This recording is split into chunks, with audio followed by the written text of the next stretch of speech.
Hello listeners, it is me, Robot Cuthbert. Coming up this episode we head out into space and beyond, in search of a long-lost friend. We also have more grumbling between Paul and Marvin Holmes, and some recordings with Levi and Paul from school, which were recorded earlier in the year, but which have not yet been shared with you. So it's all go for a bumper-length episode of the show. Merry Christmas and a Happy New Year from me, your good pal, Cuthbert. Let's get started! Exclamation. Paul, how come we couldn't get Ix's main spaceship? Well, Ix's main spaceship isn't around anymore. This is why we've got the mini-pod, because... Oops. Yeah, sorry. I didn't want to bring that up. No, it's fine. This is... I know it's really cramped, and it's just a shame that Ix didn't leave his spaceship. But... Yeah, it's just... You could take up a little bit less of the seat, and I just can you? All right, sorry. All right. Okay. Right. So I'm just trying to tune in the radio here. I'm hoping I could get the new Kylie Minogue single, but they don't seem to have it. But seems like the ship this advance should have a radio. Yeah. Anyways, where are we going? We're just going somewhere. It won't take long. Okay.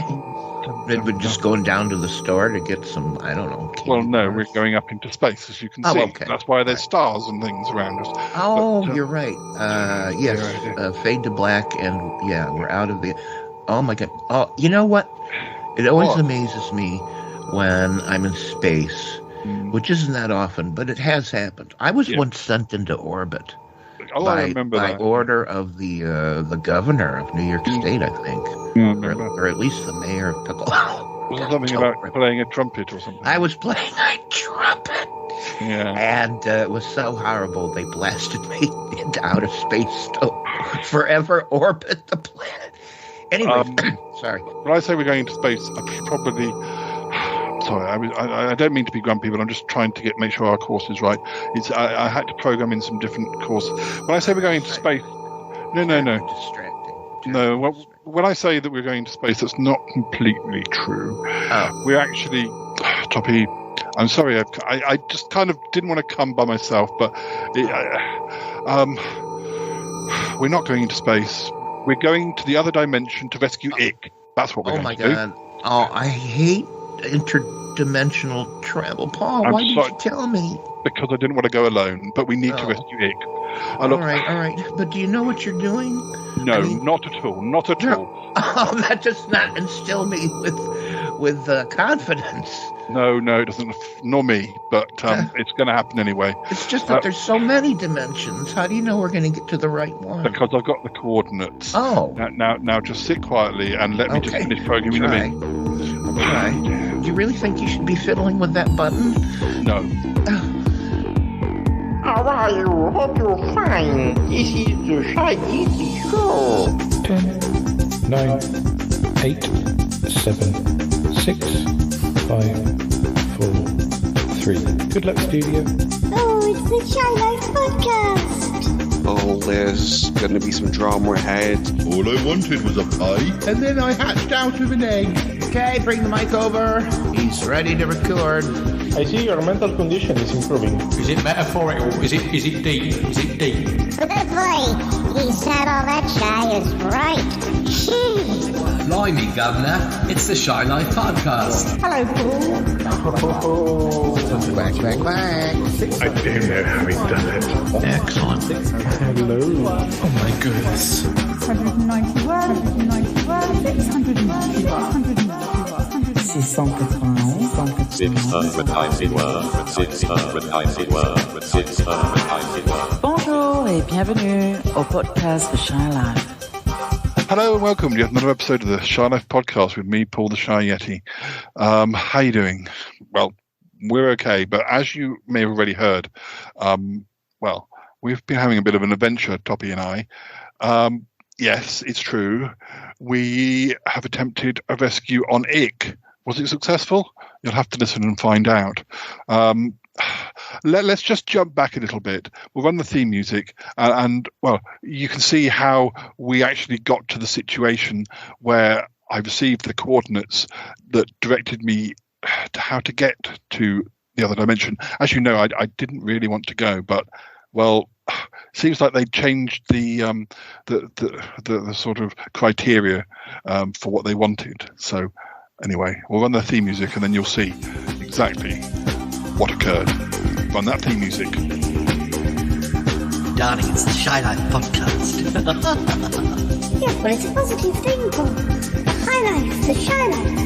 I mean, I'll go anywhere for a potato. Delicious. Hello, campers. How are you? You quite like a big bang, don't you? Good gracious. Well, that's a whopper.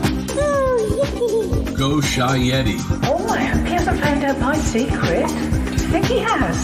I love the Yeti test. It's my favorite thing. If you thought that was bad, just listen to this. Yeah, I'm strangely drawn to Yeti Angry John's ankles as well. I could eat my body weight in crisps every day. Has anyone seen my hot sausage? It's all gooey and meaty and yum, yum, yum, yum, yum. Here comes the grizzly. It's the Shy Life podcast. I can't wait for it to begin. I like that. Yeah. Look, mommy, I'm famous. Marvelous. Hi there. Okay, so, you're telling me that all this equipment, these test tubes and vials, and that thing that's flaming and that spans the entire side of this wall, you're saying all it does is make coffee? Yeah, apparently so. That's what Cromitty told me. We shouldn't really be down in the laboratory, but he's out at the moment. I know you wanted to have a look around. I'm always curious. Laboratory is fascinating. Yeah. By the way, do you say laboratory or laboratory? Laboratory is easy to say. I think I used to say laboratory. Lab. Yeah, Labrador. No. There's some interesting machines here. There's something here that Cromitty's got. It's like email, but kind of just email for scientists. Just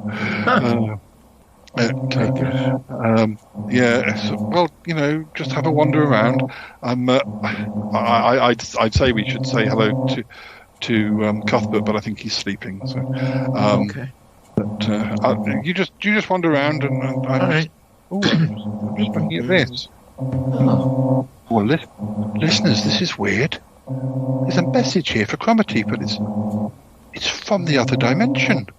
I didn't know that Cromitty had been in contact with the other dimension.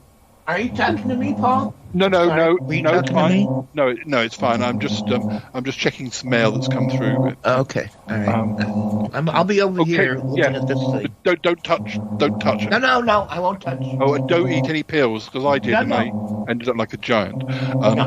Listeners, there's coordinates. How to get? Well, this changes everything. Apparently, they don't want me anymore because they can see that I'm falling to bits. But they want Choppy Smelly.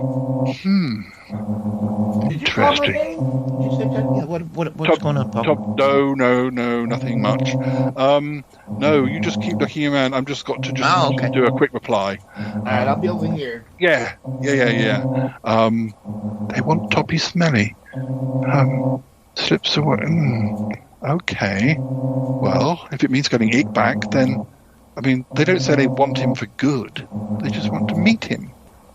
I guess we've got the coordinates, and we've got the mini space pod.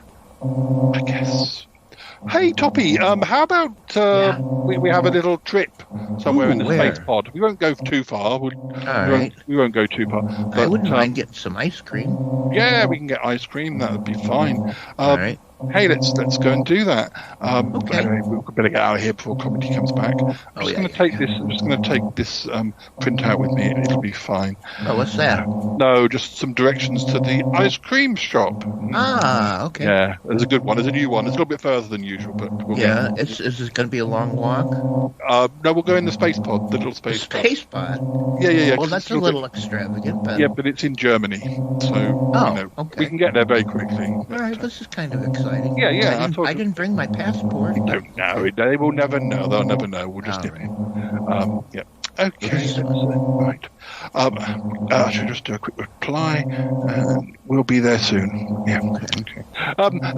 Come on, let's go. I wonder if they call ice cream gelato in Germany. No, that's Italy. I don't know what they call it I don't know what they call it in Germany. But come on, let's go to the space pod. Okay.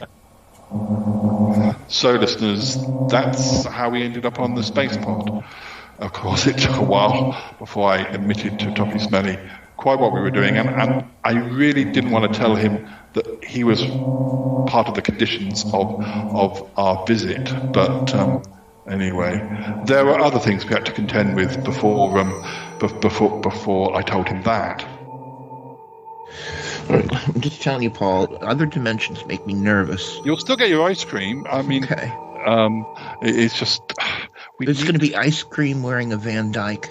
I know it. I know it already. Well, that does happen quite a lot in these sort of alternate dimension type plot lines, but you can shave it off. But look, Ick's been away a long time.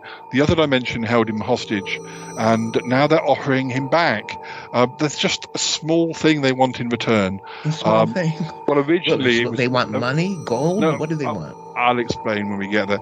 Originally, they wanted me, but I think, I kept saying I wasn't well enough, and I think they thought I was lying. But I think they've obviously been doing their research. They've obviously spoken to Ick, and they can see that, okay, I'm probably not up to running around and doing whatever they wanted me to do. This is like a hostage exchange? What's going on? Well, not an exchange as such, but I mean, I'll be honest with you.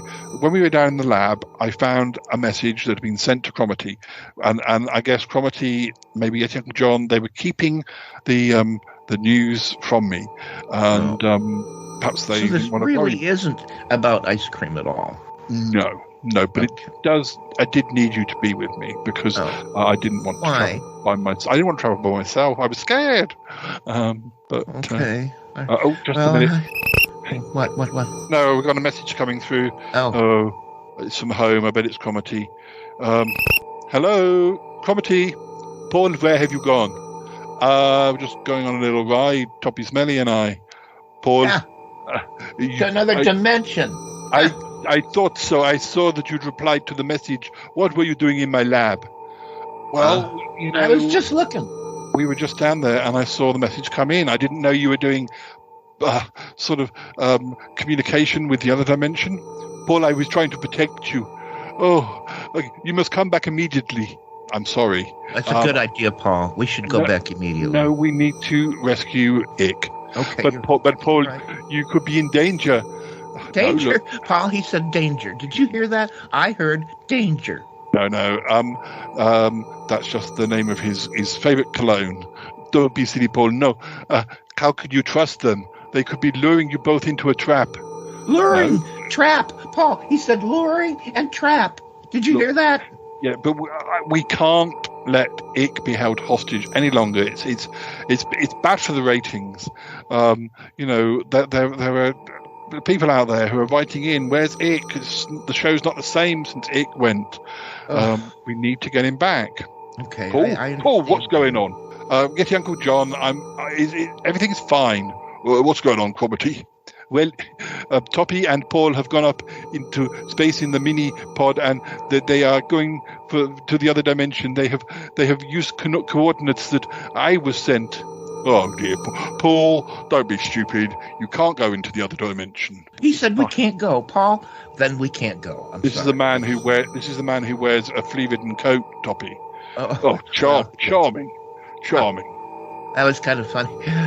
We'll be fine, guys. We'll report back. We've got to do something about this before the end of this season of episodes. It needs to be back. Oh, Paul. Well, make sure you do keep in touch. There's no point trying to persuade you, I suppose. No point? No, keep trying to persuade. Keep trying, both of you. Toppy, it's fine. I'm over and out. We'll speak to you later. Wait. I'm sure they've got more warnings for you. I've turned it off. It off. Let's see if we can find. Just relax, Toppy. Let's see if we can find some nice music or podcast. I didn't know they'd started a podcast. Oh, what's funny. this? Remember the fleas that were on Yeti Uncle John's coat? They went and joined the flea circus, didn't they? Yeah, that's right. Well, they're doing their own podcast now. Should we have a listen? Of course. Everybody's got a podcast. Oh, dear. All right, let's listen. Oh, it's a Monday podcast. This time on the show, we're going to be discussing thermodynamics. I don't know nothing about that. Thermodynamics are so fun. They are the fashion craze of the 2020s, yes. And also, I can't even say it anymore. Anyway, we've also got some celebrity guests. We've got some fleas that are famous, yes. And big fleas. And we're going to jump on somebody and make their head scratch. I think that might be enough of that. It's a little bit irritating. Thermodynamics. What do fleas know about thermodynamics? I don't know. I can't imagine. Apparently that's number one in the podcast. It figures. Yeah. And they're brand new. Yeah. And they're already know. Oh, my. Why do we bother? I don't know. When a couple of fleas get to number one. I've got another message coming through, but you might not want to listen. Oh, I guess God. it says it's from Aunt Tappy. Do you want to talk to Aunt Tappy? Oh, you know what? I really should, because someone that I know should really know where I am. Okay, yeah. We get lost. And Tappy? Hello, Tappy, is that you? Yeah, hi. What? Well, I just wondered where you were, and so I called. I don't know, which phone did I call? Or maybe I called the space pod, I don't know, but... Hi, Aunt Tappy, I'm here too. Oh, hi, Paul, dear. Oh, where are you boys off to? We're just going for an ice cream in Germany. Ice cream. In Germany? Well, no wonder you need the little pod. Yes. You boys be careful. Everything's fine. No, Aunt Tappy, everything's not fine. I just want you to know, before we get cut off or something. Aunt Paul, this is important. I need somebody to know where I am. Aunt Tappy, I'm going to another dimension. Another dimension? Will they have Van Dykes? Oh, probably. But Paul, I mean, both of you, don't do anything rash. Going to other dimensions is not recommended. Tell me about it. We're just going to pick up Ick. Ick needs picking up. Oh, that dear little alien. Yes, exactly. Somebody needs to rescue him. Although we're Paul, I think that's lovely. Toppy, don't worry, you're rescuing Ick. Well, I know, but it's another dimension. Oh, don't worry about it. I'm sure Paul knows what he's doing, don't you dare? Yes, I do. Of course I definitely you do. Yeah. All right, Toppy. Well, thanks for letting me know. And you boys have a good time in the other dimension. Great fun. Bring back that lovely alien Ick. Yeah, we will. And Tappy. Aunt Tappy, hello? Shush now, Toppy. Shush, shush, shush, shush. Bye, Aunt Tappy. Bye. Oh, she's already gone. Oh, well we're nearly there now anyway, so no need to worry. So listeners, now as the travelers travel onto the other dimension, we present to do some chatter between Paul and Levi, as recorded earlier in the year. Enjoy! Exclamation. Listeners, we're in Salisbury Cathedral Close, Levi and I. Levi's drinking alcohol. It's only 5% though, and it's more like squash than it is alcohol. But it's just come here. We've both got sort of baggage and stuff, though. We were thinking of going to the museum, but it's probably a bit too much effort today, and also it's half closed. So we're sitting in the Cathedral Close, just chilling out. It's late September, but it's quite a warm day. It was raining earlier, but it's quite nice now. Actually, I thought we were going to be in a good seat, but actually, because the leaves are still on the trees, we can only sort of see the cathedral, but it's fine. I can move the trees out. Yeah, Levi's just going to cut some branches down, and oh look, that's a good man. He's just moved the branches for me, so I can see the cathedral. Although, as I went to school in this close, I've seen this cathedral many times. I've even been up that cathedral. I mean, I've been up the spire. Used to. I don't know if you can do it now, but in fact, when I was going through my 1990 diary, I found a ticket that showed that I'd been up there on some tour. I don't quite know how high it went, but that was a very long time ago. I wouldn't be doing that now. What do you think of the cathedral close, Levi? I mean, it looks great. It looks great, actually. I mean, it's very churchy. Yes, that's well done. Very observant. There's this big thing with the spire. It's not a Starbucks, but it could. If they're not careful, it could be. There is a church in another part of Salisbury that they turned into an arts centre because it wasn't being used. I don't know why they made that decision. It's been an art centre as long as I can remember, back into the 80s. Sometimes they do events for kids in the summer holidays, and I went to one of them. Yeah, we're gentlemen of leisure this afternoon. We actually have another destination that we want to end up at, but we don't have to end up there that soon. So we can take our time, and I'm going to introduce Levi to Mr. Nick, because it seems sensible that as Levi now lives in Salisbury, that that he knows another person in Salisbury.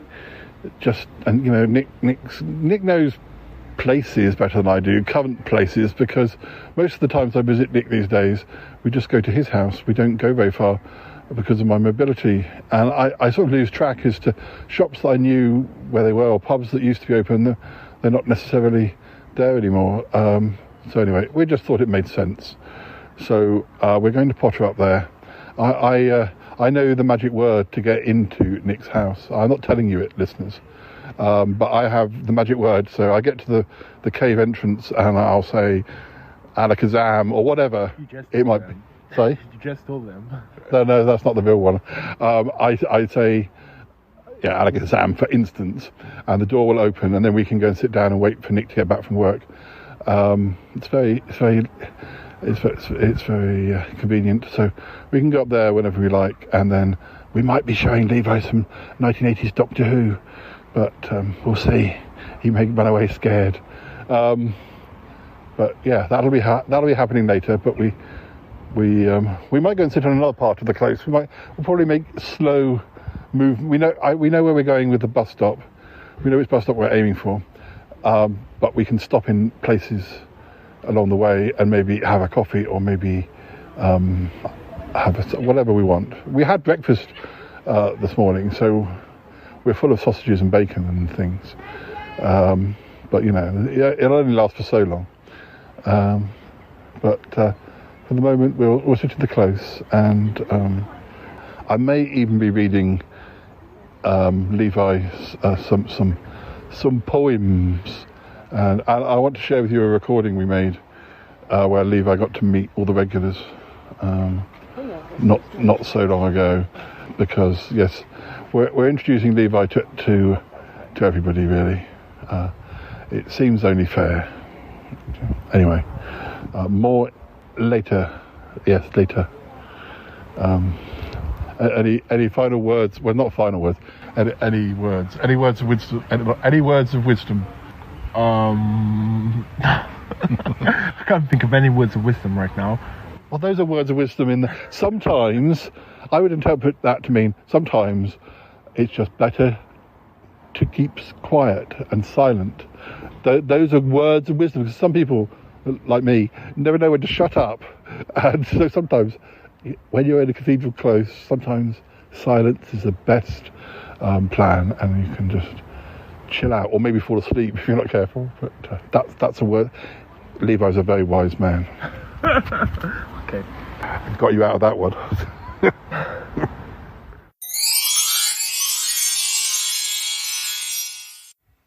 Hello, listeners. I'm just going to read a couple of poems. Levi's here. Don't scare him. He's it's like, imagine he's like a creature in the wild, and you have to tiptoe and not scare him. Do you think you get scared, Levi, by the listeners if they all approached you? I get scared very easily, so probably. Yeah, you see. Well, as it happens, I'm going to read some poems from a little pamphlet I released in 2012 called Yeti Goes Wild. It's really poems about wild things. And Levi's not wild, but he's like a creature in the wild. What can I read? This one's called. This one must have lots of the word bear appears in this many times. This is called Bears Aren't Meant to be Ballerinas. Bears aren't meant to be ballerinas. Bears aren't meant to stand tippy-toed.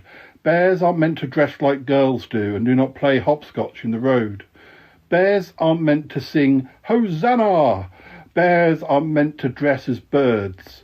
Bears aren't meant to sing in glee clubs, nor should they hang around in herds. Bears aren't meant to sleep in igloos. Bears aren't meant to parachute. Bears aren't meant to trampoline. Bears just eat cake and look all cute. Bears are only made to woofle. Bears scratch their noses with their feet. Bears are made to just be bearable. They were not born to keep things neat. Bears aren't meant to do the housework. Bears should just sit by the pool. Other folk should do the hard work. Bears find it wearing being cool. Bears aren't meant for limbo dancing. Bears aren't really meant to purr. Bears aren't meant to fight in bull rings. They're bad for the bulls and for bears' fur. Bears aren't meant for mortgage paying. Bears don't do a 9 to 5. Bears aren't made for rock and rolling and do not like performing live. Bears aren't made for mathematics. Bears can't solve tough crossword clues. Bears don't send out Christmas cards. Bears aren't meant to read the news. Bears are good at eating pudding. Bears all love to hula hoop. Bears are great at catching croutons when they are floating in their soup. Bears do not vote in elections. Bears think paying tax just stinks. They have far better things to do. Bears should curl up, catch 40 winks. We've got a load more bears coming up. We should be counting these. Take a shot every time you say bear. Do you think this poem's about bears? I'm not sure. Bears aren't meant to be traffic wardens. Bears aren't meant to sort world peace. Bears cannot cure the common cold, nor join the treacle sponge police. Bears shouldn't fill themselves with trifle. Bears shouldn't bathe in Irish stew. Bears shouldn't kidnap Easter eggs, but I'm pretty sure they do. Bears shouldn't be so very sneaky. Bears really love to play it sly. Bears shouldn't sing a song of sixpence for just a pocket full of pie. Bears cannot bear to face a diet. Bears cannot bear to just sit still. Bears cannot bear to miss a trick, so chances are they never will. Bears mustn't dance upon their paws. Bears are not meant to, but they do. Bear cars with a little bit of effort. Bears really suit a ballet shoe. That's the law. That's the truth. How many bears are in that poem? I'm not going to count them. That's going to be a lot of bears. Lots and lots of bears. This isn't about bears, but it's about something.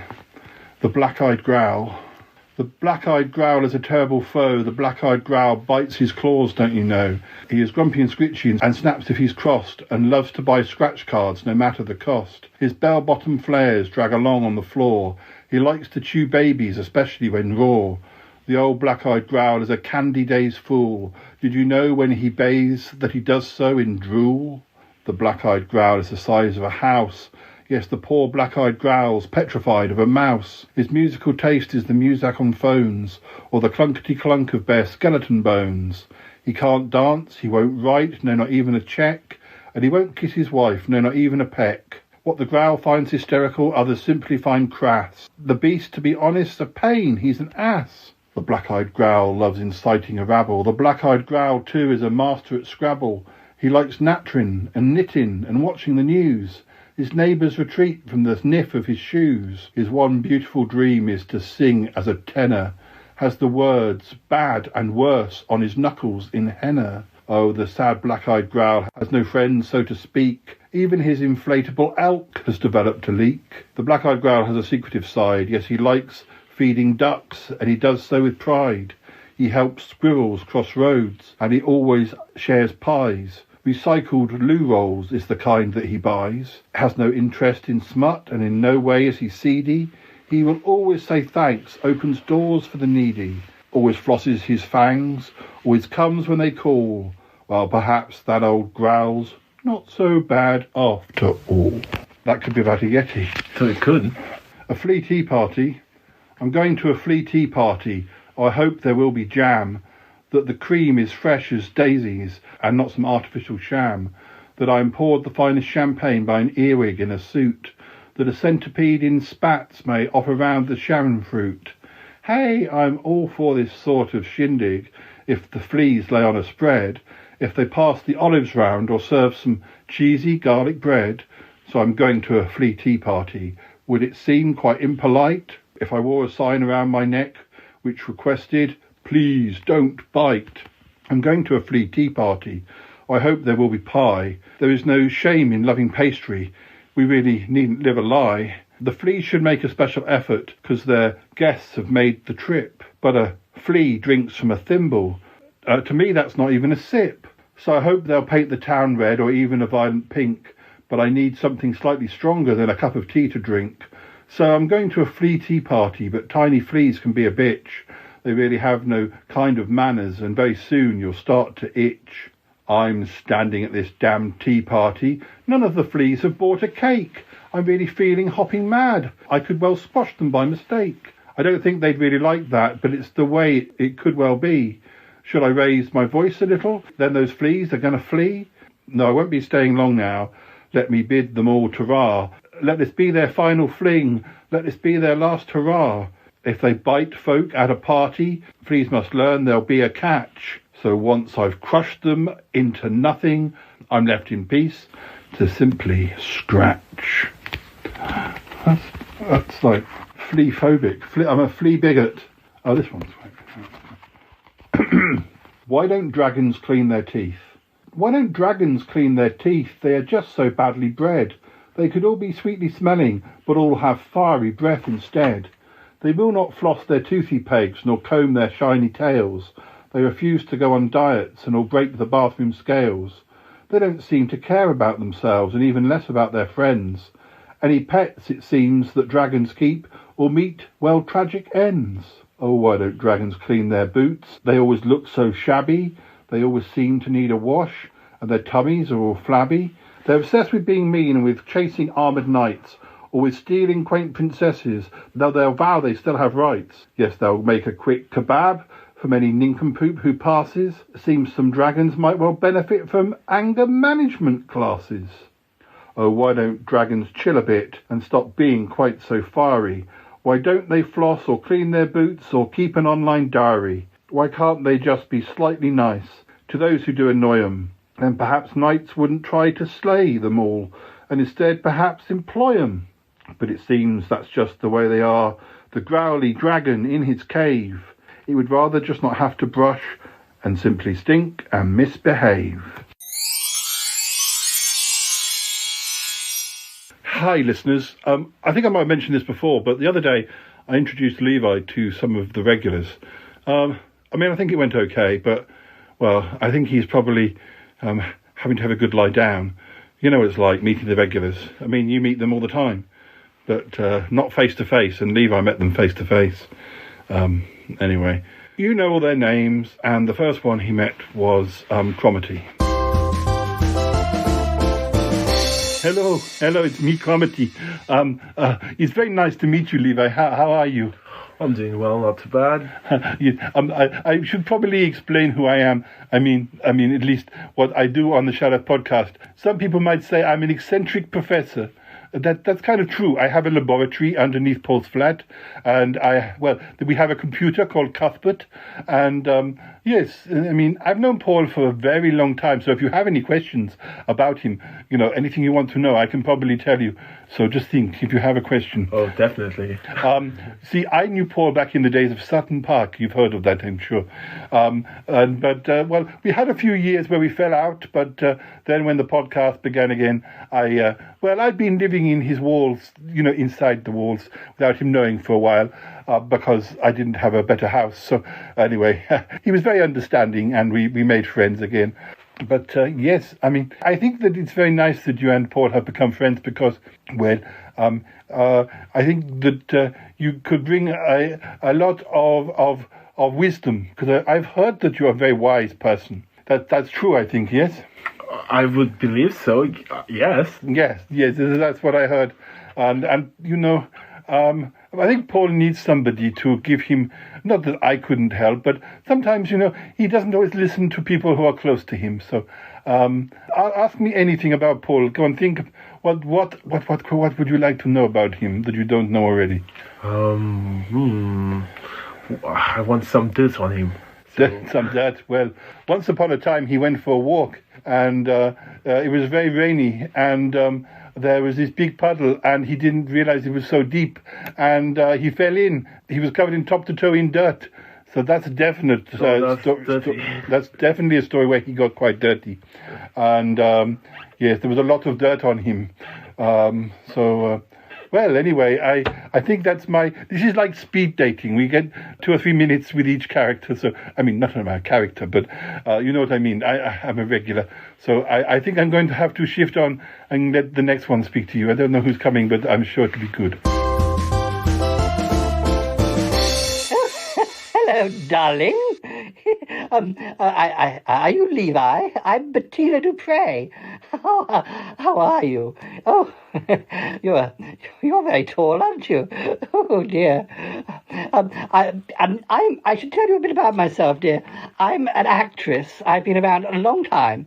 I used to be in like B movies, like horror films back in the 60s and 70s, and well, I'm also an agony aunt. I still do a lot of work, like voiceovers and science fiction conventions and horror conventions, and yes. But I first met Paul when he was looking for an agony aunt.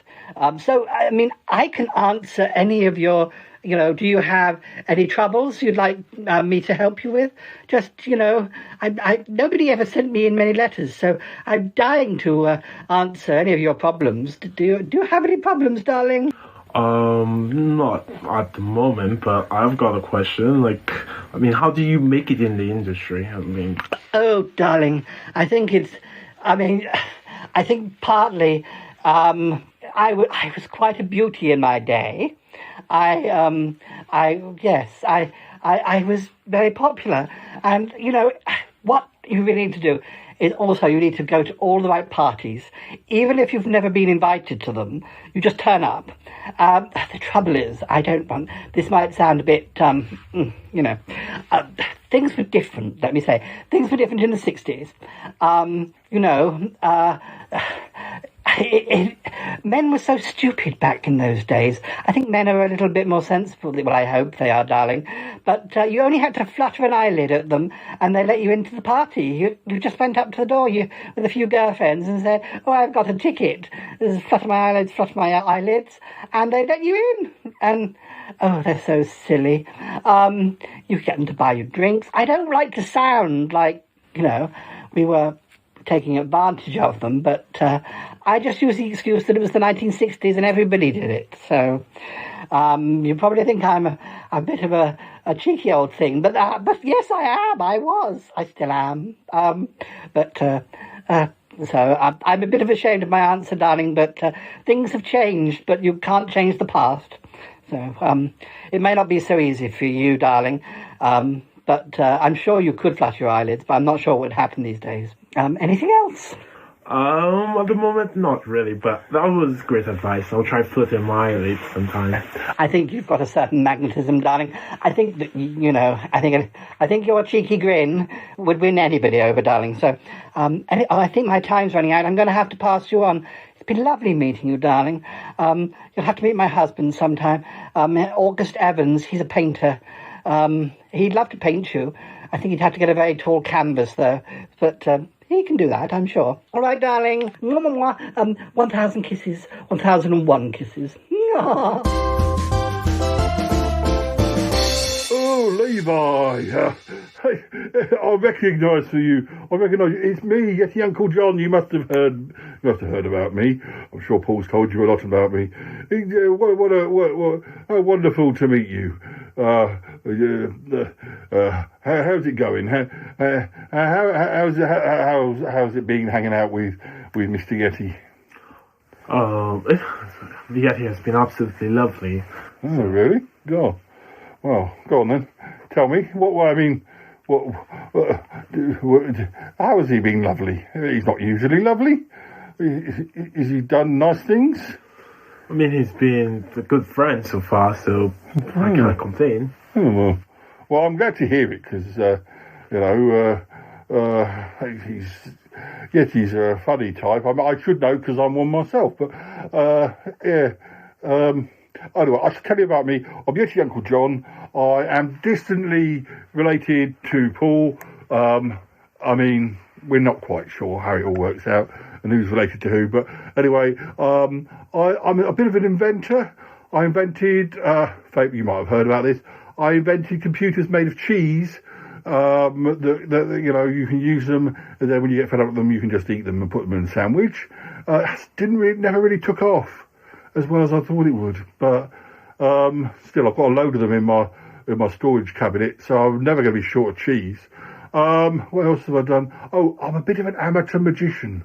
Now, I don't know if magic is something that interests you, but personally, I was always very interested as a young man in sawing people in half. So I always wanted to get into the magic business to see how it was done. And I'll tell you, I haven't been disappointed. But trouble is, they want you to learn all the other magic stuff like card tricks and rope tricks and I just wanted to saw people in half. But what else have I done? I don't think we've got time. I've just done so much. Do you have any questions for me? Go on, sorry. What about, like, your magic tricks? Yeah. You mentioned that you saw people in half. Yeah. Do you actually, do they actually fall apart in the middle? Some of them have rather gone to pieces, but... do they come back together afterwards? Or? They do. You have to have some super glue, but, just in case it goes wrong. But, oh dear, yeah, that's what I said. And, the one thing I would say is you have to be very careful when you're doing magic tricks, because once I conjured up a demon, and, he was unfortunate. Thankfully, he was a really nice demon. And, we still send Christmas cards, but, it's amazing. This world of magic, it's difficult, and, it's a crazy life, but, I'll recommend it. I think I'm gonna have to go because I think someone else wants to say hello to you. Very nice to meet you, Levi. Pleasure's all mine. Hello, my name's Martin. Hello, I'm one of Paul's friends. What can I tell you about myself? I am, I've been a detective, a private detective. I'm also very interested in smells. I collect smells, and my mum, Tallulah, she runs a music school, and I help her out, and, I'm a friend of Paul's, and I'm on this show, and, what sort of smells do you like? I have no idea how to even answer that question. What type of smells do I like? Yeah, like cologne. I've got cologne here. Well, sniff it. Yeah. What does that smell of? Do you like that? It smells okay. Yeah, it's lovely. I like all sorts of smells. Big smells, small smells, medium smells, sideways smells, smells on the right, smells on the left, smells in the sky, smells underground. Animal smells, smelly smells, no smells. I like all of it. Sounds like you have a very arctic nose. I do, but it's very big, can't you see? I don't have... Maybe I can ask you a question.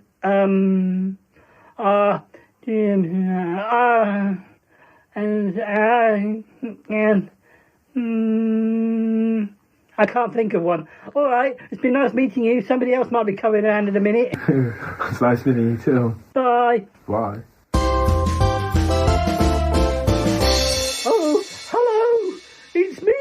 Evans! I think you might have just met my wife. Bettina, the actress. You must be Levi. Yeah. Hi. Hi. I have quite a complex past. So I'm an artist these days. I used to be an actor as well, but then back in those days I had a different name. I used to be called Damius Twinklehorn, and then, well, it's a very long story which I can't possibly explain. But I used to be an actor.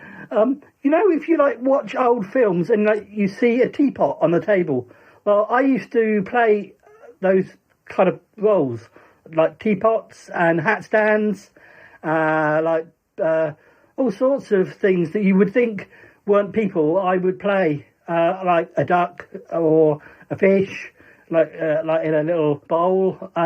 Anyway, it was very physically demanding work, and then other things happened, and I forgot who I was, and when I remembered, I was somebody else, and now I'm August Evans.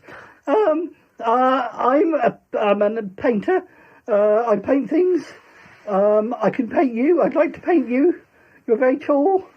Would you allow me to paint you one day, Levi? Sure, by all means. You might end up looking like a banana, because sometimes I paint abstract art. Sometimes I paint people and you can tell who they are. And sometimes they look like a banana. Well, I'll have a go. I'll see what mood I feel in. I like painting everything. Everything. My dinner. I often paint my dinner. By the time I painted it, it's got cold. But it's okay. I quite like cold sausages. I think I have to go. We're running out of time. It's been lovely meeting you, Levi. Oh, it's a pleasure. Goodbye. Bye. Hello, my darling. Hello. My name is Tallulah Twinklehorn. You just met my brother. I run a music school. I'm Martin's mum. He's a lovely boy.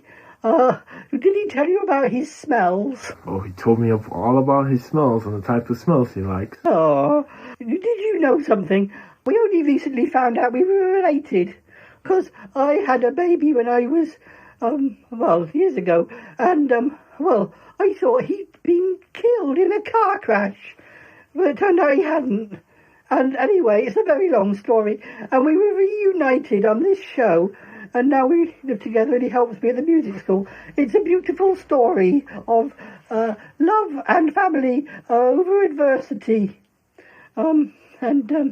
Anyway, I have a boyfriend as well. So, I'm sorry if you were interested in... I'm not available. I'm not free, my dear. Thank you very much for your attention. Okay. I have a boyfriend called Reginald. Reginald, come over here. What? Hello. My name's Reginald. I am Tallulah's boyfriend. That's right, my darling. No, I always forget that word. I hear that you are friends with Mr. Yeti. Yes, he is. Yes, Reginald, he is. Paul, what are you doing here? I'm just coming to wind up this session. I think Levi's met enough wonderful people. Oh, but he never met Ick the Alien. No, he hasn't met Ick the Alien, but Ick the Alien's still trapped in another dimension. Oh, yes, of course. Levi, Ick the Alien sounds a bit like this. Hello, I'm Ick the Alien. How are you? So, it can be quite high-pitched. You sometimes have to put earplugs in. But, Ick the Alien's currently trapped in another dimension. We're going to get him out soon, but we need to get some money on a crowdfunder to kind of get over to the other dimension. It's difficult. Anyway, thanks, Tallulah. Thanks, Reginald. I'm sure there must be other people you haven't met. What about Charlie Gurr? Oh, yeah. Charlie Gurr isn't here, but he sounds a bit like this. Hello, I'm Charlie Gurr. I'm a bear. I've been eating 17 pies. Would you like to have one? No, good. Goodbye. You see, he's very greedy. Paul, what about Albert the Dragon? Yes, there is Albert the Dragon. He's my son.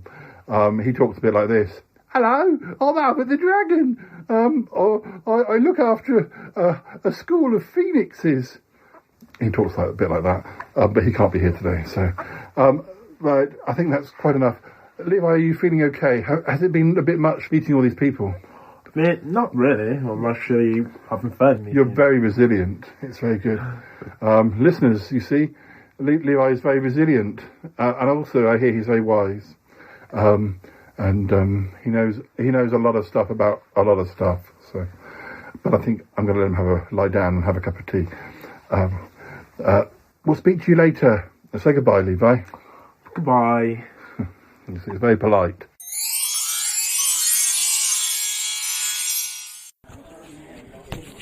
You can speak into it. Testing, 1, 2, 3. This is Bigfoot speaking. It definitely noticed you were speaking. Hello, 1, 2, 3. Testing, 1, 2, 3. And now I'm not using it. It's not. The lines are. So, if the fact that I'm talking now, is it showing that? Let me see. Oh yeah, and it's showing it. Let me sing a song. Louder than my voice. Da da da da da da da da da da da da da da da da. Yeah, exactly. Just like that. The beautiful singing. Okay, this is an interview. I have the famous podcaster, Mr. John Yeti Paul Chandler. Mr. Chandler, or can I call you Paul? Yeah, you can call me Paul, yeah. Okay, Paul, tell me, how's it like being a very popular and famous podcaster? I think you're talking to the wrong person, but, I am a podcaster.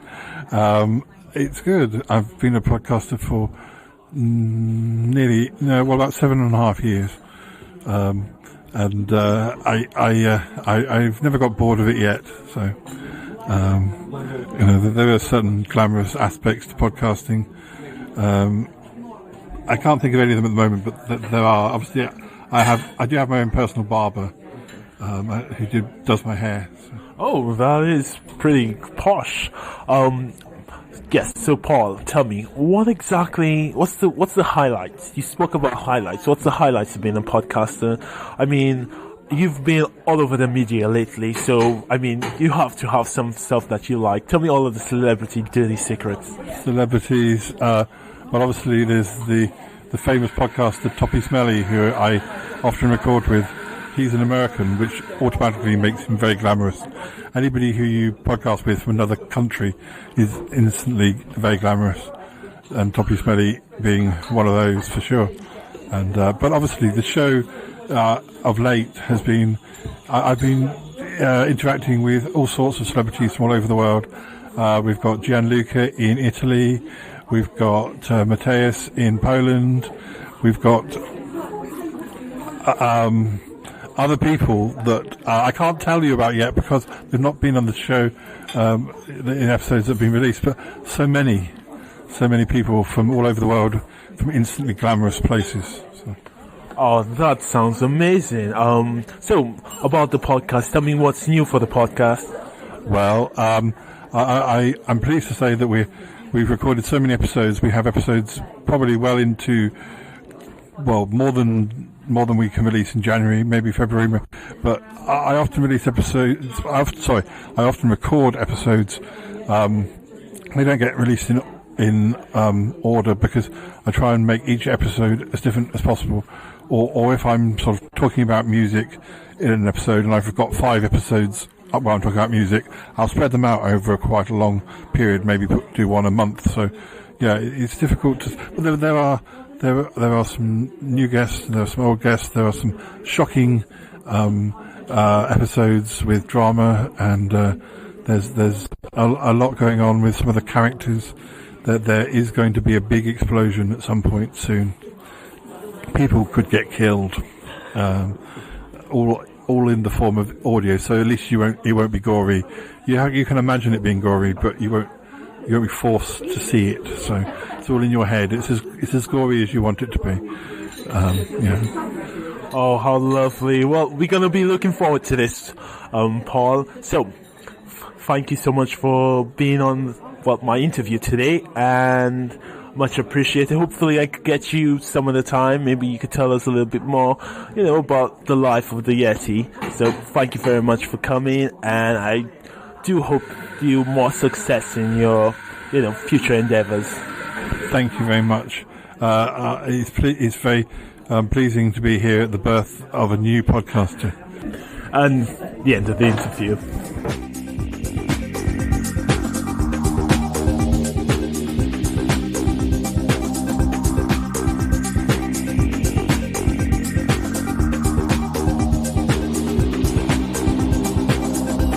Meanwhile, in the other dimension, the other dimensional Paul and Toppy are discussing the arrival of the other Toppy and Paul, the usual ones. I see Any sign of them yet? I see that they are nearly here. Yes, well, it is time to give them back Ick as part of our plan. But they fell for it, didn't they? Yes, well, there is something that we need, something that only Toppy Smelly can provide for us. Yeah.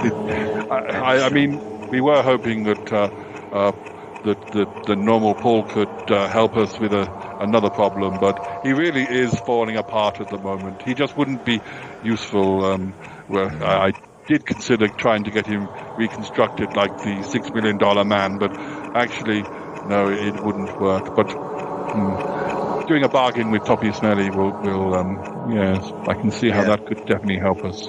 Definitely. And those normal guys are so easy to fool.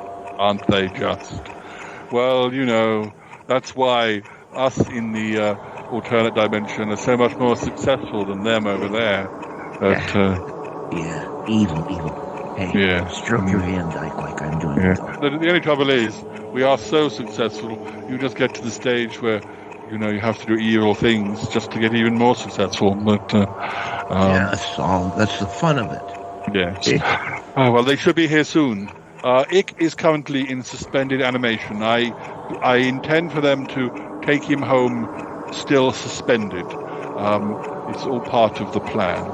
But I don't hear his squeaky little voice anyways. No, well, of course, we still have the alternate dimension Ick, but hopefully he's busy down at the ice cream shop at the moment. And anyway,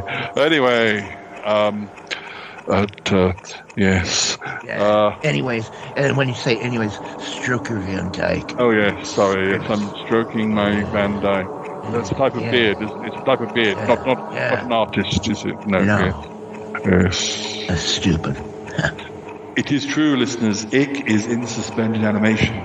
As you may have heard on recent episodes, he did try to escape, but each time his plans were thwarted. The next scene you will hear is the most recent time. Oh dear, I need to escape here, but there are guards outside. I wonder if I can trick them. Guard! What?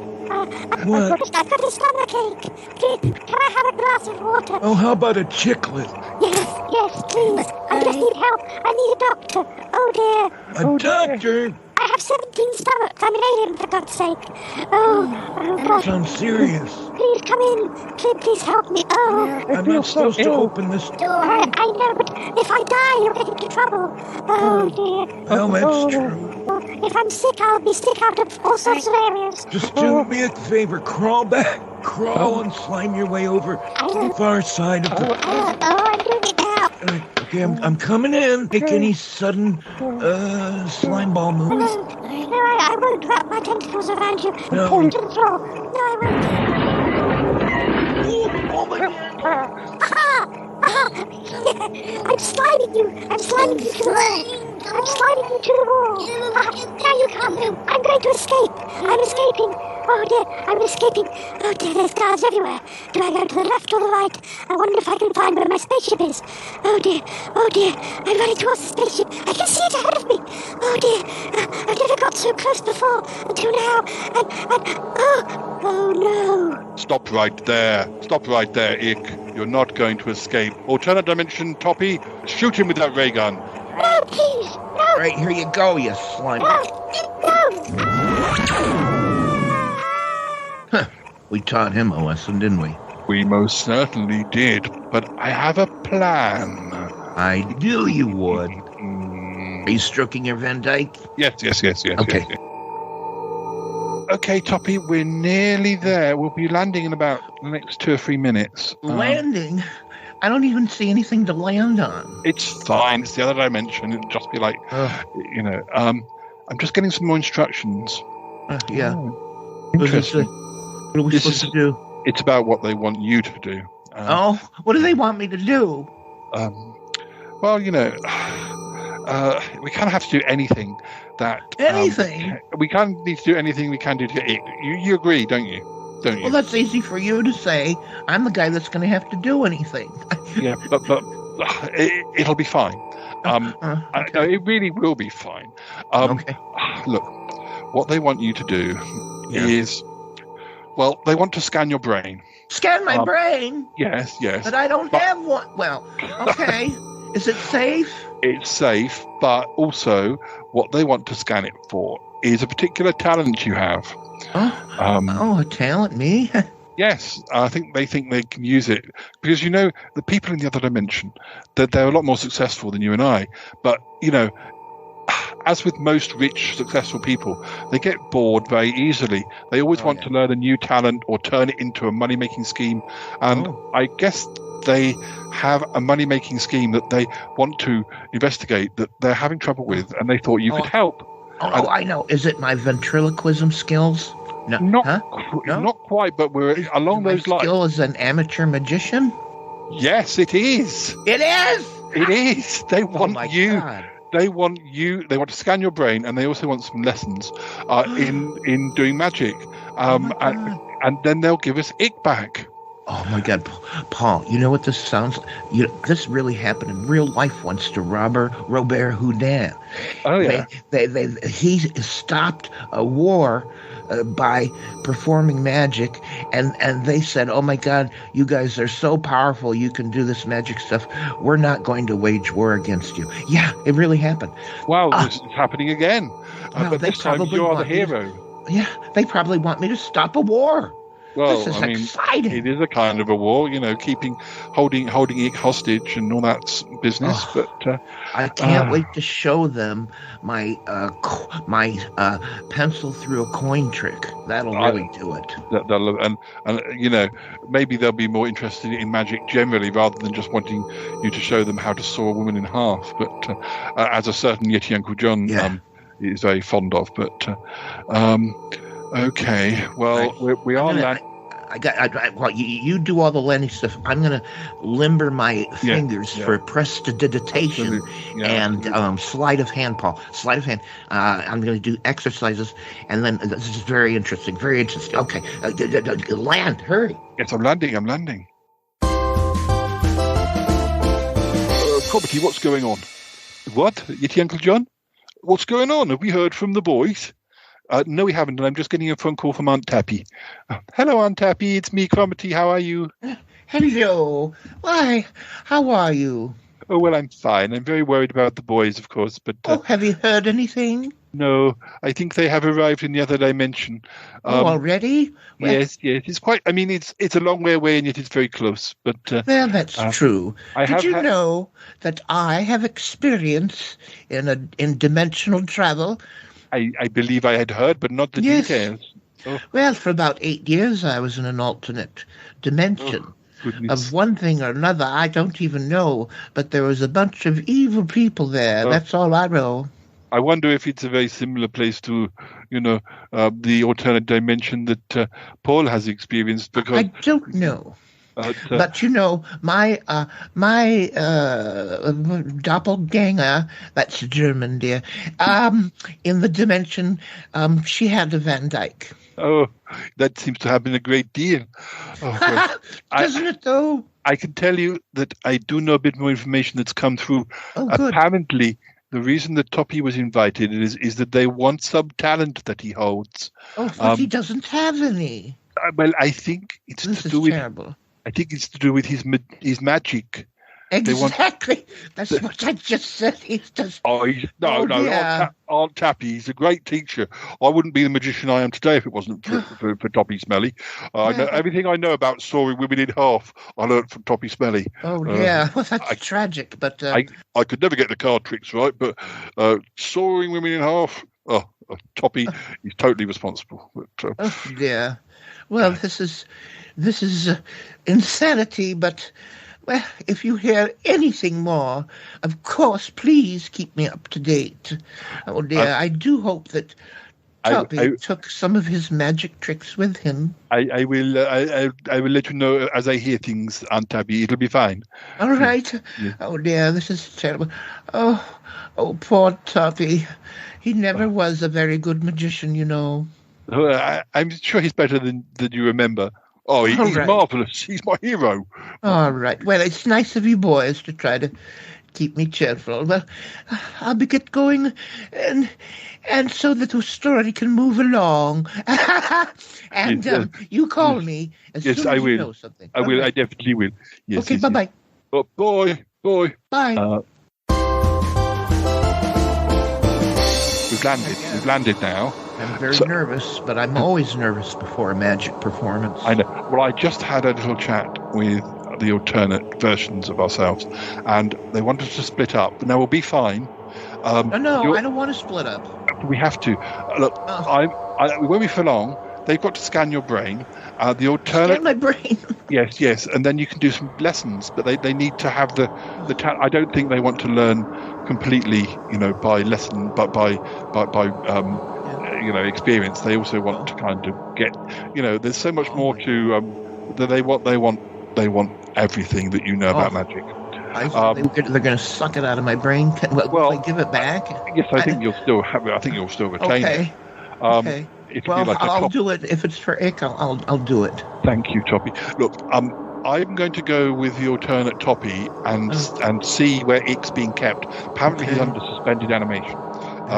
And we have to take him back. I mean, there's not much space, but we'll have to shove him in the back of the boot of the trunk of the spaceship. Well, actually, no, it won't be so much of a problem because we're going to be able to get Ick's spaceship back. We'll be going back in Ick's spaceship. So I was going to say, if we did have to use a space pod, we could just stick Ick to the window. No, I think we mustn't leave without the pod. No. It's been very useful. And who knows, Ick might not ever want to have anything to do with us once he's reanimated. But anyway, we'll put the pod back into the big spaceship and we'll go back in style. But I've got to go and apparently we're not to reanimate him immediately anyway because it takes a while.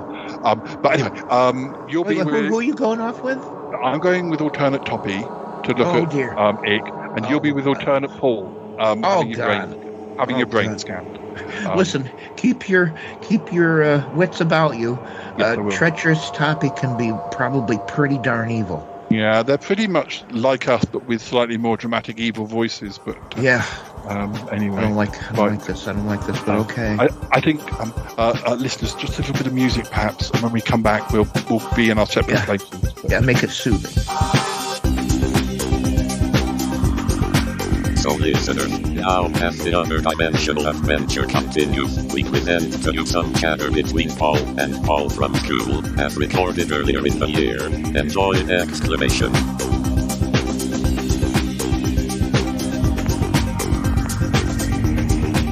Hi listeners, we've just been to the cinema.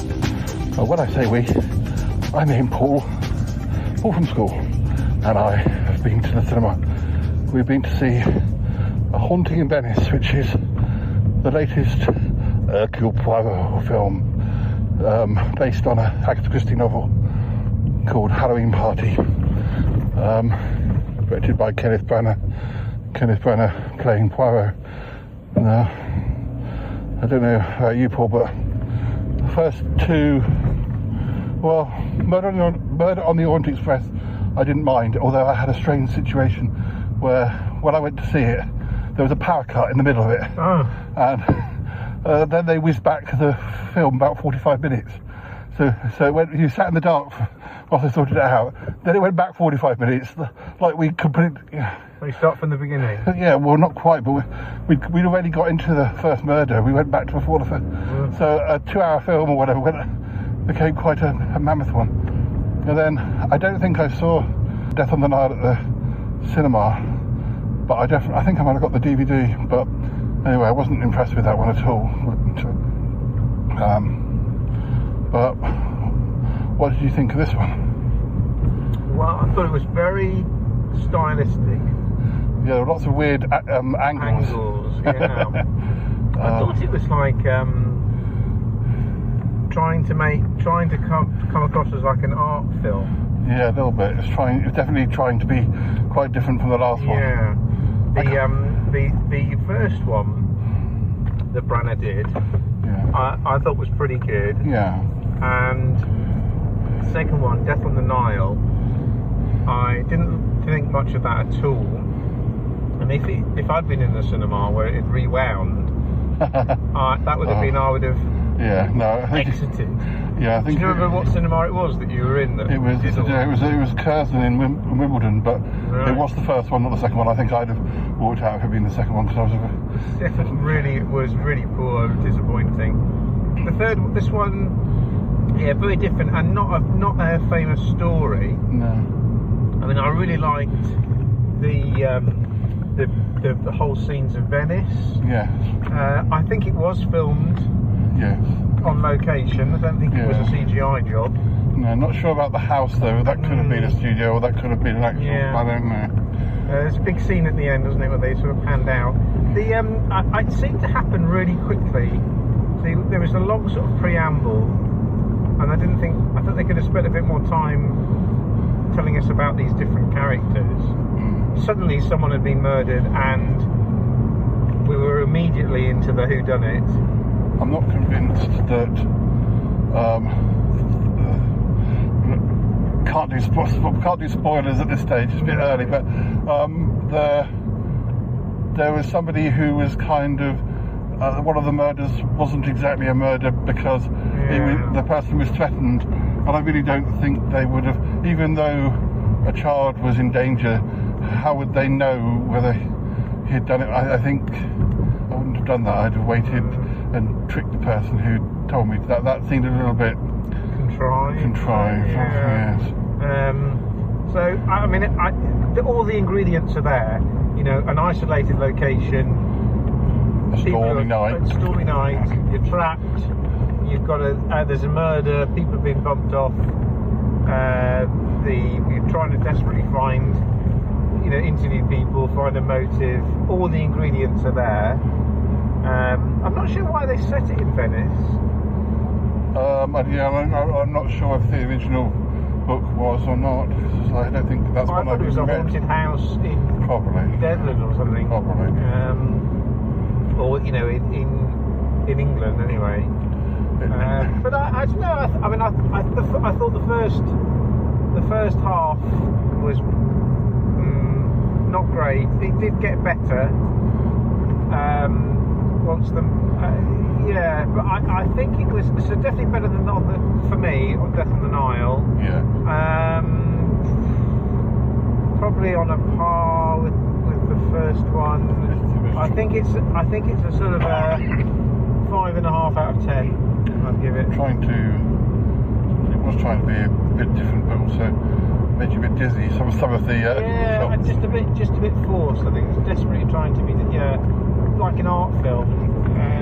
Very stylistic. And the other thing I was going to say is that, and sometimes I do have trouble with my ears. I had no trouble with my ears today, but I found that some of the characters, quite a few of the characters had accents, and sometimes they seemed to be saying things, and I couldn't quite make out what they. I almost felt if I watched it again, I'd watch it with subtitles because I was missing. I was sort of like, what did they just say? And it was because of it was sort of almost muttered, or like what they were saying was almost quite abstract. And I thought the American guy was sort of poor man's Guy Pearce. Trying to sort of look a bit like him, and I don't know, not acting wise, but it wasn't exactly an all-star cast. Well, I mean, Tina Fey's quite big, and I think I recognised the woman who, again, don't want to say too much. The boy was with the woman at the end. I think she's a French actress. I've seen her in a French series So I sort of recognise her. Jamie Dornan is sort of, I guess he's sort of famous, but you know, I don't want to say he's an A-lister, but the rest of them I didn't really recognise. No, I mean it's not essential. No. I mean it's like watching Only Murders in the Building, and the third series has got Mel Streep. Yeah. So guess what? Mel Streep's going to have a major role to play. Although she's also not in some episodes because they probably wanted only to pay her for like certain. Oh, really? I think she has been in every single one. I don't know. I think there was at least one where she wasn't because it was focusing on another character. I thought I bet that's to save money. They don't have to. Really? Yeah, I think when they were focusing on the woman who had been the makeup artist as maybe being the killer, she wasn't in that episode, but it probably saves them money to only have certain episodes. What did you think of the Everyman? Because it's your first visit to the cinema. Everyman. Yeah, certainly more comfortable. I could just about spread my legs forward. And you're in a sofa? I have my own sofa. Yeah, it was. The man came up to me and said, "Would you like a drink?" I said, "That's very kind of you." Kind of you, sir. Yeah, I mean, very kind of you, young man. I wouldn't say no. Yeah. Then he gave me the bill. that was like an expensive bottle of Coke. £4.50. Sorry, no, £3.95. Yeah, it was nice. It was quite nice. Big screen, isn't it? It was like going to the theatre a bit. Yeah. I don't go to the cinema very often now, so it's probably worth going there rather than the Odeon with very hard seats, because I don't think I can cope with very hard seats. It depends what screen you're in, doesn't it? And you only find out when you go to buy the ticket. Yeah, and also the Odeon has those stupid armrests that end up digging into you if you're a slightly curvier gentleman such as myself. Well, I think the Everyman, you're paying for a bit more of a premium experience, and it was. I thought there'd be if you go off peak, it's probably it's probably an even better experience. It reminded me a bit of the sort of atmosphere of the Curzon without being a Curzon. And also the bit where the guy comes and sort of announces that it's starting. That's a bit like when you go to the IMAX, they have a man. That's completely unnecessary. I don't know why they bother with that. Yeah. I mean, the staff probably don't want to do it either. No. I'm not quite sure what it is that they think they are doing with that. Anyway. Right, we're back at Cholton Towers. That was. It was a night. Thank you for taking me out. And we had a lovely dinner. We could do another talk about that. We went to the Mexican restaurant just across the road. Had some pretty yummy food there. Anyway, that's it for now, listeners. We'll speak to Paul again soon. Bye.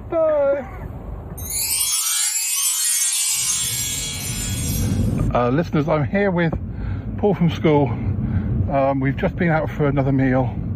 That's your other home. Oh yes, we're just going past the Red Lion Studios, as I call it. Yeah. We're podcasting studios. Second home to you now. It is. We've just been. See you. They love to see you. They do. Yeah. We've just been to the pheasant. There wasn't a pheasant in sight, but I was presuming that all of the pheasants were going to be working at the bar, but they weren't. But I do think that should be part of. If you're going to call your pub the Red Lion, or your hotel the Red Lion, or the White Hart, or the whatever, the King's Head, I expect there to be a King's Head working at the bar. Saucy duck. Yeah, I expect there to be a saucy duck behind the bar. Well, actually, there probably is. When I was at the Red Lion, I was wondering if there could be like a Tales of the Unexpected, where like the clock strikes midnight, and you look out the window, and the Red Lion statue is not there, and during the night it goes on a rampage, and then it comes back and gets back on its pedestal at 6 o'clock, and goes back to being stone. But Actually, probably a little bit too sci-fi for Tales of the Unexpected. But how was your dinner at the Pheasant? Yeah, I liked it. I think I think they've yet to discover central heating. Yes. So I think if there were more people in on a Tuesday night, they probably would have. I think it would be a different. If they'd have put, they've got two amazing fireplaces. Yeah, you love a fireplace. Yeah, and if they had those on, I think it would have a different feel. If you got perhaps on a different night. Yeah. Or but I think the interesting thing was there was about 5 or 6 courses I could easily have had. Yes, you and I was. You had a pate for starters, but you had a lot bigger choice of main meal. Yeah. So there's loads of other things I could have had. I had sport for choice. I don't think mine quite turned out what I had Stilton mushrooms. It was very nice. Well, for the starter, I had Stilton mushrooms, which came with some sort of bread, but I wasn't quite sure. It came in a little dish. I was kind of imagining like when they do bread coated mushrooms. I thought maybe it was going to be like that with some Stilton on it, or it was quite nice, but it wasn't what I thought it was going to be. It looked a bit weird when it arrived, because it was like a slimy dish of things, but it was mushrooms in the sauce. But no, it was very nice, but it wasn't quite what I thought I was ordering, maybe. But the pie I had was very nice. It was something like chicken leek and chorizo, although I didn't really see much. They were very small pieces if they were in there. But it was nice with mash and veg. It was nice. And you had their new forest burger. Yeah, well, it was enormous, and it came with bacon. Luckily, Paul helped me out with that. Yeah. And I helped you out with the onion rings. Oh, I forgot about that. I still don't like onion rings. Yeah. Because what? But this is all food, good food for the season.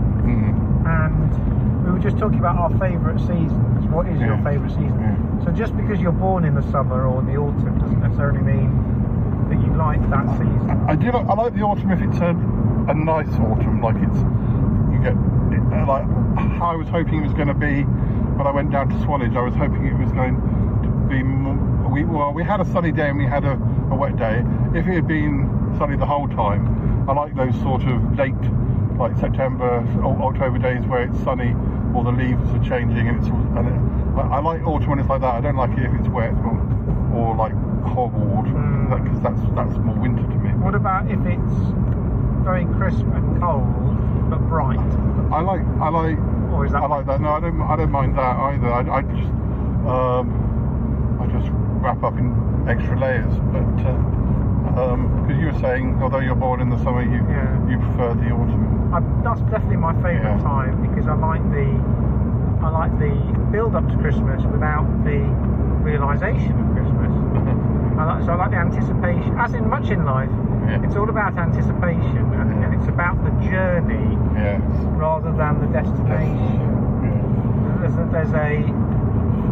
People who are more learned than me will have a philosophical explanation for that. But I do like the summer.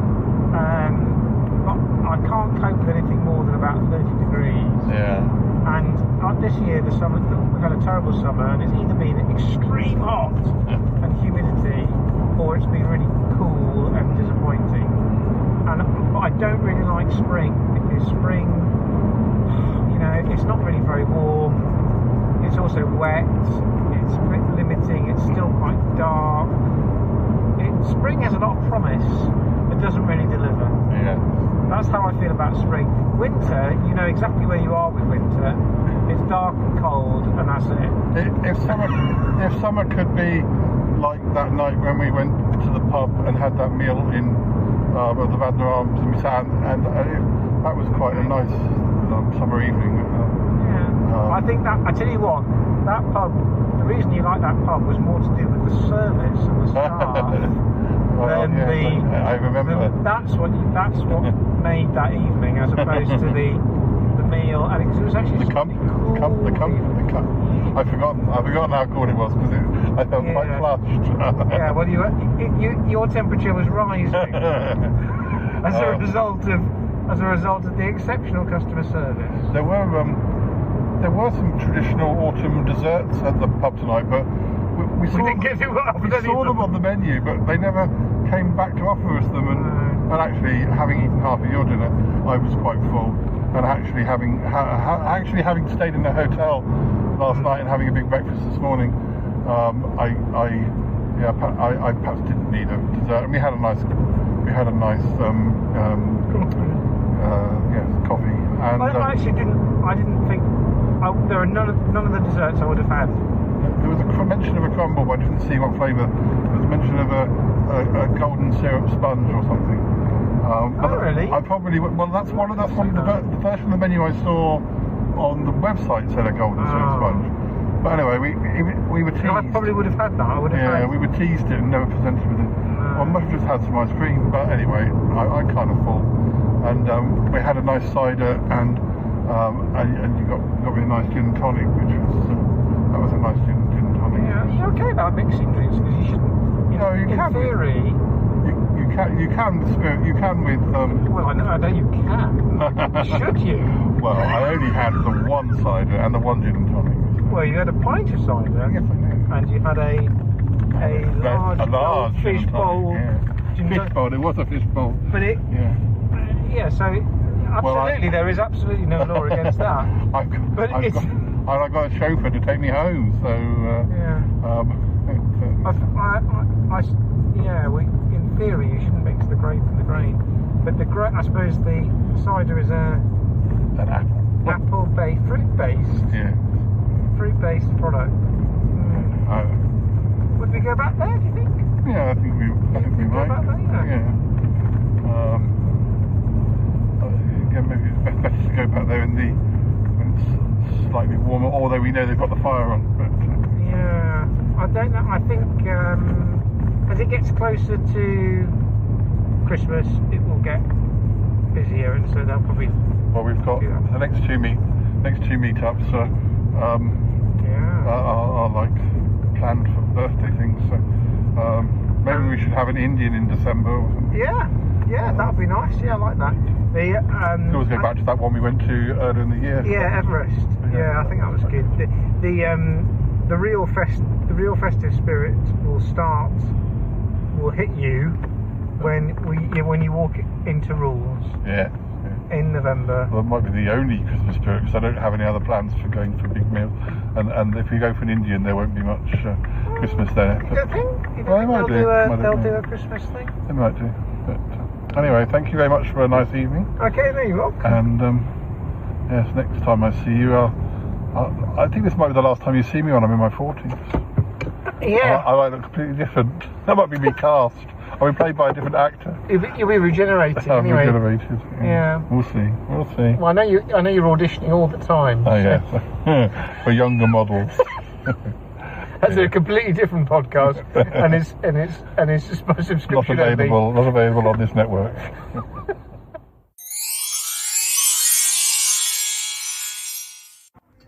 It's a long time since I've done anything at New Year, like actually a party, maybe 10 years or more. I went to a party with Harry and Eric when they were quite new together, and I think it was at our friend Tom, well, my friend Tom's house. I think everyone had drunk so much that they kind of forgot about the food, whereas we all turned up and we hadn't had our dinner yet. We thought we were coming to eat. Was it buffet? And yeah, all it was a few bowls of crisps, and that wasn't really enough. Yeah, I think I probably drunk too much on an empty stomach, which I don't like doing. Yeah, exactly. Very miserable. I was out at New Year with different things for so many years, but it's kind of lost the novelty, really. I did go to an event at Alexandra Palace. They had a fairground. It was sort of in the middle of it all. Actually, that was quite fun, but it just took. It took me about 2.5 hours to get back from North London to Surrey Keys. And that's with public transport, running. It was a real, oh my god, I'm getting to Liverpool Street, and that taken an hour, thinking, And then, of course, you try and get a taxi, it'd be the equivalent of 100 quid, And then no, this is a complete rip-off. But I do like New Year here because it's like, I feel like, you've made it through and you're starting again almost. I just feel it just doesn't feel like we've had a whole year. It feels like we've had about 6 months of this year, and there should be another 6 months. Oh, really? So to me, it doesn't. I don't feel at all Christmassy because it feels like we had Christmas about a month ago. Oh, okay. Is But that then, because you're not doing any, like... But then my year might feel different because I haven't had all the horrible day-to-day slog of working. And weeks fly by, despite what people say about, oh, I'd be terribly bored if I wasn't working. Not for me. I haven't had that feeling at all. No. I think it's about having a structure, isn't it? If you don't have any structure to your day, then I think I can imagine time goes by. Oh, what have I got to look forward to today? Oh, I'm going to watch Loose Swinging, then I'm going to wait. Really unfulfilling. You've got hobbies and interests. I sort of do have, I sort of have my own structure of reading in the morning and either I hang out and I usually do editing for a bit in the afternoon and then I do a bit of Would you like to try another piece of this? No, no. Yeah, just to see. There's a piece here, it's a little bit spicy, but it's not, I don't know if you want the onion. But it's not like hot or anything like that. It's got a little it's nice actually. My fish cakes are nice, so I could have given you a bit of that. I was wanting to try something different.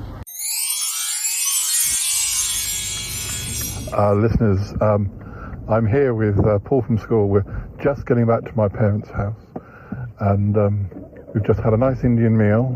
And was your food good, Paul?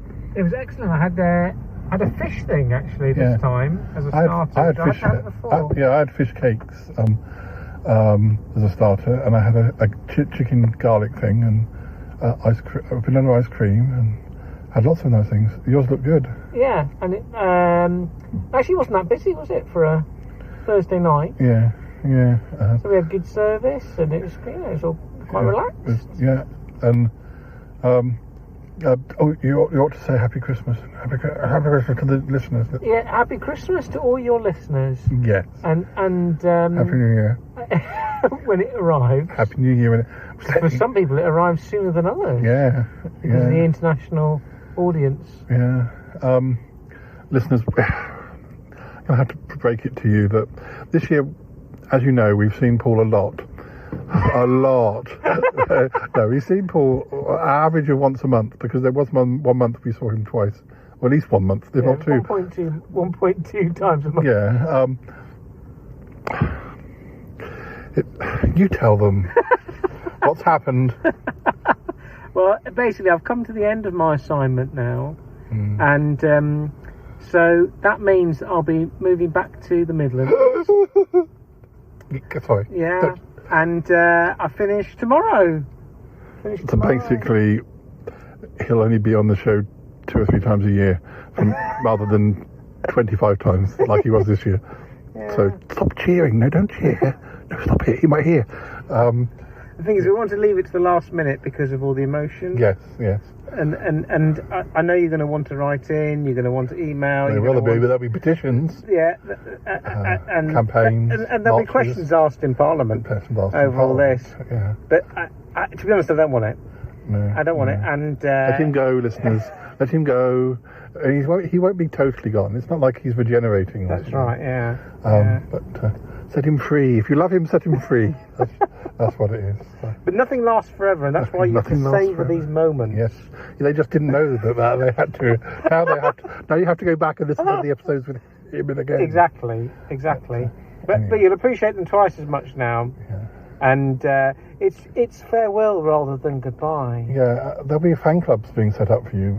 There'll be You'll have your own little, you know. Yeah, I didn't want to tell you, but I'm actually doing a podcast after this. What? Oh, well.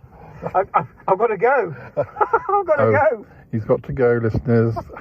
We'll let you know about this podcast of his, probably with Kylie. The thing is that it'll be fine as long as her sister doesn't keep wanting to get involved and hanging on. It's desperate for publicity. There's a lot. But anyway, listeners, we need to let him go. He needs to drive home and for his last day of work. Last day of work tomorrow. And it's been fun. Thank you for talking with us so much, and we'll see you in 2024 anyway. Definitely. Anyway, I've got to get indoors. But don't write in. I don't want you writing in. I don't want you emailing. No, you can send any presents, cards, money. You can send to Paul the Shy Yeti, and I'll make sure it gets to him. Yeah, I will.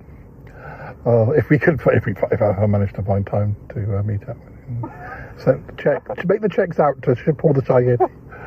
I mean, yes. Thanks. Happy Christmas.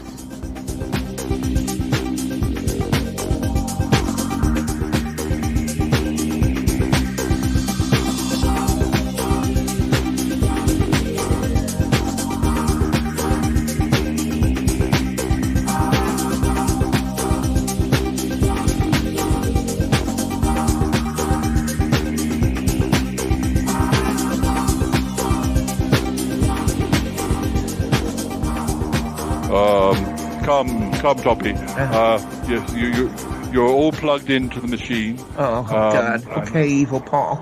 It'll be. I'm not called Evil Paul. I'm called Alternate Dimension Paul. Okay. That just takes so long to say. That's just your perception of me. Can I just say AD Paul? You're AD Paul. Okay, I'm really quite nice. So I'm just going to press these buttons, and I'm going to take a print of all of your magical talent. Oh, print. Okay, well that sounds better than sucking my brain.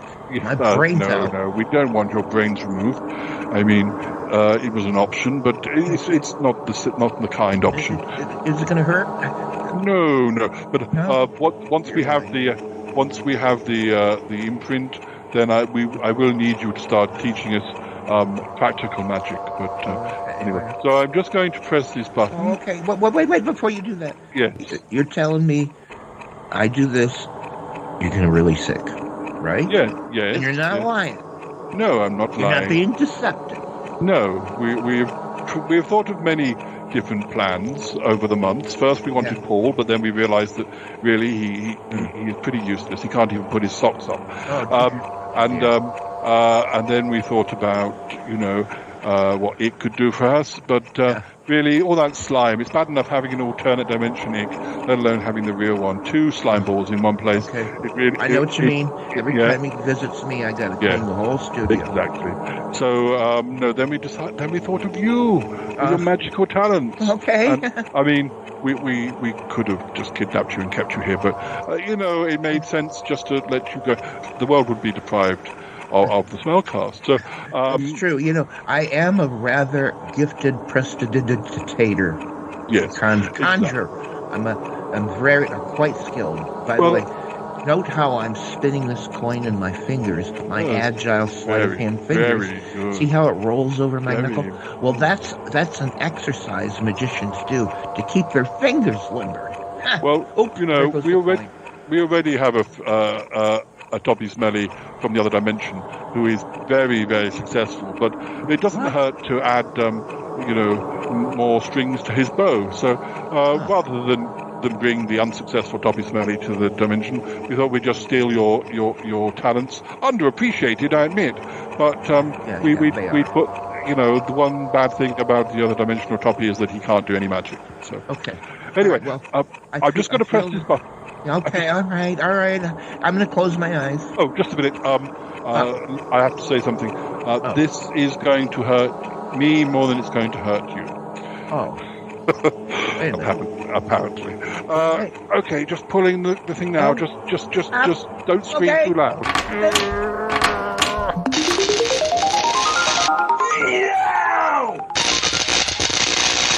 That hurt. I Hey, listeners, we're going to see the real Ick. He won't be saying much because he's suspended in ice or something. But who are you talking to? The listeners. Oh, well, come along. You're so slow. God. Sorry, I keep tripping over my socks. Like I can't pull them. I can't get them on properly at the moment. Well, I don't know what's going on in your dimension, but people here can pull up their own socks. Anyways, will you come on? I'm coming. I've got a device with me. I nicked it from Cromity's laboratory. Well, I'm not sure devices are allowed. What do you got? It's something that will prove that to pull what you're your giving. Socks up? No, I wish I could. No? Cromity could do with inventing one of those. No, this is to prove that you're giving us back the real Ick, not some fake version of Ick. Well, I doubt your instrument is going to work correctly in this dimension, but have at it. No, it's the setting is other dimensions. So no. But anyway, you're not going to give us you're not giving us. You're giving us in good faith the original. Good faith.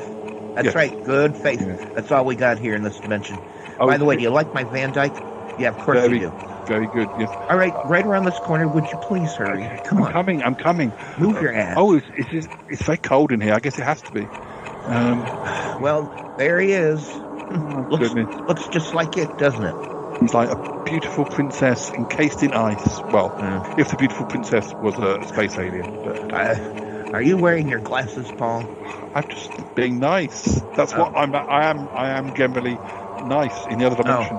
In my normal dimension. My Paul does not give compliments out, so that was odd. Okay, was a compliment. If it's okay, I'm just going to use this device, and I'm just going to use it now. Okay. All right. Looks good. Looks like I've got the right one here. So presumably we're going to be able to take the spaceship back, are we? Well, not presumably. That's what we told you, right? Okay. Yeah. Okay. I mean, presumably, Toppy Smelly will be teaching all his magical tricks, and that'll all go fine. So that's good. But didn't somebody tell me that we have to wait a while before we can defrost Ick, or that it's a slow process over a matter of hours or days? I told you, that was me. I told you it's going to take a while. Yes. Okay. This isn't magic. It's science. It's interdimensional science. But anyways, the magic is the stuff that stupid Toppy's going to show us. That's what we want. We want the magic. We don't want the science. But anyways, this is science. Anyway, it's all very confusing, but you ask a lot of questions, and you do a lot of exposition. That's all I can say. Yes, you most certainly do. Oh, fake Ick. I'm not fake, I'm the other dimensional Ick. How are you, Paul? Fine. It's nice to see you again. So, wait a minute, am I in this scene? Yes, you just stand. You're standing there quietly. All right. Hi, evil Ick. I mean, AD Ick. Hello, Toppy. Other dimensional Toppy. Alternate dimensional Toppy. Where was I? Well, before you ask that question, I just want to know, how do you like our Ick here? Doesn't the Van Dyke make him look better? It makes him look very handsome. Well, thank you, Paul. All right. Of course. Go ahead. Well, of course, when he was in our dimension, pretending to be the real Ick, he didn't have that Van Dyke, did he? I did not. I needed to blend in. Yeah, of course. I have a question, though, alternate dimension Ick. AD Ick. How long were you actually in our dimension for? I mean, when exactly did you replace Ick? I mean, we noticed he got grumpier towards the end of last year, particularly during the first few months of 2023. But, we just thought that he was being bad-tempered because he didn't think he was getting the appropriate amount of airtime. Listen, AD Ick, before you answer, and I don't care but you don't have to answer this guy's questions. You don't have to say nothing if you don't want to. I'm fine. I think the real Ick was a little bit annoyed with you, but as far as actually, replacing him, it was actually when he was visiting his old friend Sister Ooh on the space station that we replaced him. We swapped him around. well, I came back. The real Ick went to the space station. We kidnapped him and I returned, pretending to be him. You got that normal, Paul? Yes, I got that. That makes sense because we weren't aware of any swap around down on Earth. But well, of course you weren't aware. That's the way it was supposed to be. Jeez. Well, look, I don't think I've got any other questions. I just wanted to know quite when, and I guess it doesn't matter to the specific day. But no, well, it's no matter. Well, no. Well, I'm just glad we've come to a resolution. Will somebody arrange for Ick to be loaded onto the spaceship? Of course, of course. Yes, it'll be fine. We should do it now. I suppose we should go back to see how Toppy's doing with the magic training. Yes, please do. Yeah. So, how am I doing, Toppy? Wow, I mean, honestly, you're picking this stuff up pretty good. I'm kind of surprised. Well, you kind of have a flair for this. Well, you know, it does help having your brain scan.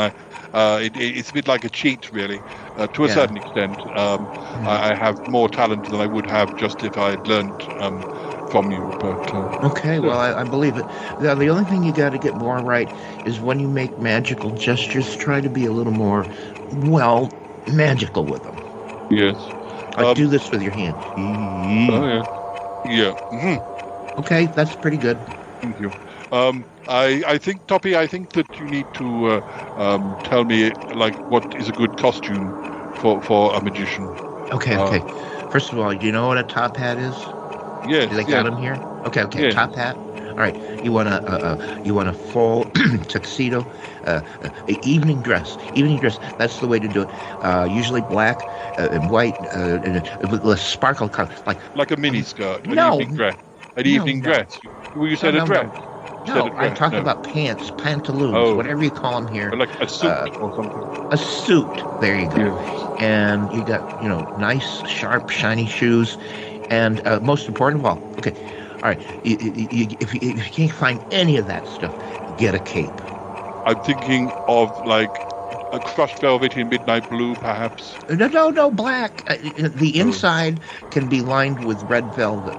Okay. But anyways, so you got the aim is classy, not like these present. You've probably seen them, or there's versions of them here, like this Blaine guy who just wears a T-shirt and jeans, or that Angel guy or whatever. No, I'm talking more like David Copperfield, more formal, and none of that street stuff. That's fake stuff. No, I'm talking about a stage presence. You got to work on your flourishes with your hand. That sounds good. Okay. Oh, right. I think the others are coming back now. Oh. Hey, Toppy, you okay? I guess I've been teaching him magic. Well, it sounds like you've done a good job. He has. Yes, he has. Thank you. See, Paul, I did a good job. So, Cromitty, what's going on? Have you heard from Paul? Well, not yet, but I'm getting another call from Aunt Tappy. Aunt Tappy, how are you? Oh, hello, Cromitty. Have you heard a thing? I'm so worried about Toppy. I can see that like when you are, like, I don't know, on Skype or something, you can see where, like, there's a little green dot or a little red dot where you can see that somebody is activated, and I just noticed the light has gone on, so it makes me think that they're either back in the hopper, the space pod, or they are perhaps back in the hopper. How quaint. Just a minute. I think I'm getting a message. Hello, Paul. Is that you? Hi, Cromitty. It's me, Paul. Oh, Paul. What are you doing? Where are you? Well, we're back in Ick's spaceship. Toppy's with me. He's been teaching people magic, and Ick is back on the spaceship, but he's in suspended animation. It's going to take a while to get him back to normal, but we have him, and it's definitely him. Definitely. Toppy, can you hear me? Yeah, Aunt Tappy, hi. Oh, I'm so glad to hear your voice. Did you do well teaching them magic, dear? Oh, yeah. It was so great. I mean, I'm a pretty good magician. All right, dear, if you say so. Anyways, what's happening now? What's going to happen? Is everything all right? Are we nearing the end of this story? Well, yes, pretty much. We're just going to come back. Cromitty, I did steal something from your laboratory. Well, what did you steal, Paul? there was that device you had. I just wanted to make sure we were taking receipt of the real Ig, not some clone or some fake, particularly as he's stuck in ice. Oh, Paul, then that's fine. And what did you find? That it was the real Ig? Yes, exactly. Oh, that's great, Paul. You've done a good job, you two. You were toppy. I never would have thought it. But, well, Paul, you two get off that alternate dimension and come straight back. And we'll see you when you get back. Yeah, Paul. Don't pass go. Don't collect $200. It's fine. I know how to work this spaceship. It's fine. Okay. All right. I've just got to put the coordinates in. Let's get out of this place. Yeah. Let's blow this popsicle stand. That's something we say here in America. Do you ever hear that? That's a very good saying. Well, yes. See you soon. Okay. Meanwhile, back in the alternate dimension. Yes, Toppy. And Ig. Yes. Well, I mean, other dimensional, alternate dimensional Ig and Toppy. Yes, AD. Yes. Things have gone very well. They've headed off back to their own dimension. So our plan was a success. Our plan is, I can't even say it. Our plan is a success. Yes.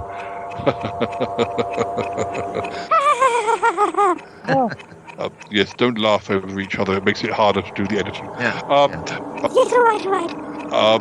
Yes, so they won't know quite what is going to happen to them for a while yet. But yes, there's not much more to say really. But yes, I now know how to do magic. I'll make sure you both get a copy of the brain print, so we can all be a trio of famous magicians. We can be the magic trio. We can be a trio of magical magicians. Yes. Ha ha ha. Oh, you all look like you're having so much fun. Can I be the AD Tappy just to step in and have a little evil fun? Of course. Alternate dimensional Tappy, how nice to see you. Hiya, Tappy. Oh, haven't seen your stupid face in a while. I always knew you were a bitter nephew. Anyways, evil. Oh, let's all stroke our Van Dyke. Ha ha ha ha ha ha. All right, goodbye. That was fun. How nice to see her. Yeah. So listeners, now as the travelers travel home from the other dimension, we present to you some grumbling and moaning between Paul and Marvin's homes, as recorded earlier in the year. Enjoy! Hey Martin, how you doing? I'm very well, thank you, Paul. How are you? I hope you're not doing too well, because I want us to have another grumble. Oh yeah, I know my reputation for grumpiness. Yeah. Well, it's weird actually. I am a bit grumpy. It's true, but that's various reasons. For some reason, the podcasting, the show is. I seem to have lost focus on it recently, so I kind of I feel on some level it drives itself because people get in touch and say, shall we do a show and everything like that, but I feel that I've not been as enthusiastic about it as I ought to be, and I've lost focus, and I really need to zoom in on that. But part of the reason for that is because I've been doing the other project, and the other project is taking all my energy at the moment, and even though that I know is ultimately a totally pointless project, it's kind of and that makes me grumpy as well, because sometimes I feel that I'm doing this and nobody will ever see it, but I'm putting all this time and energy into it. But somehow between those things, they're both worthwhile things to carry on doing. So they are creative exercises. It's just that for some reason at the moment my creativity is making me a bit narky. Well, maybe.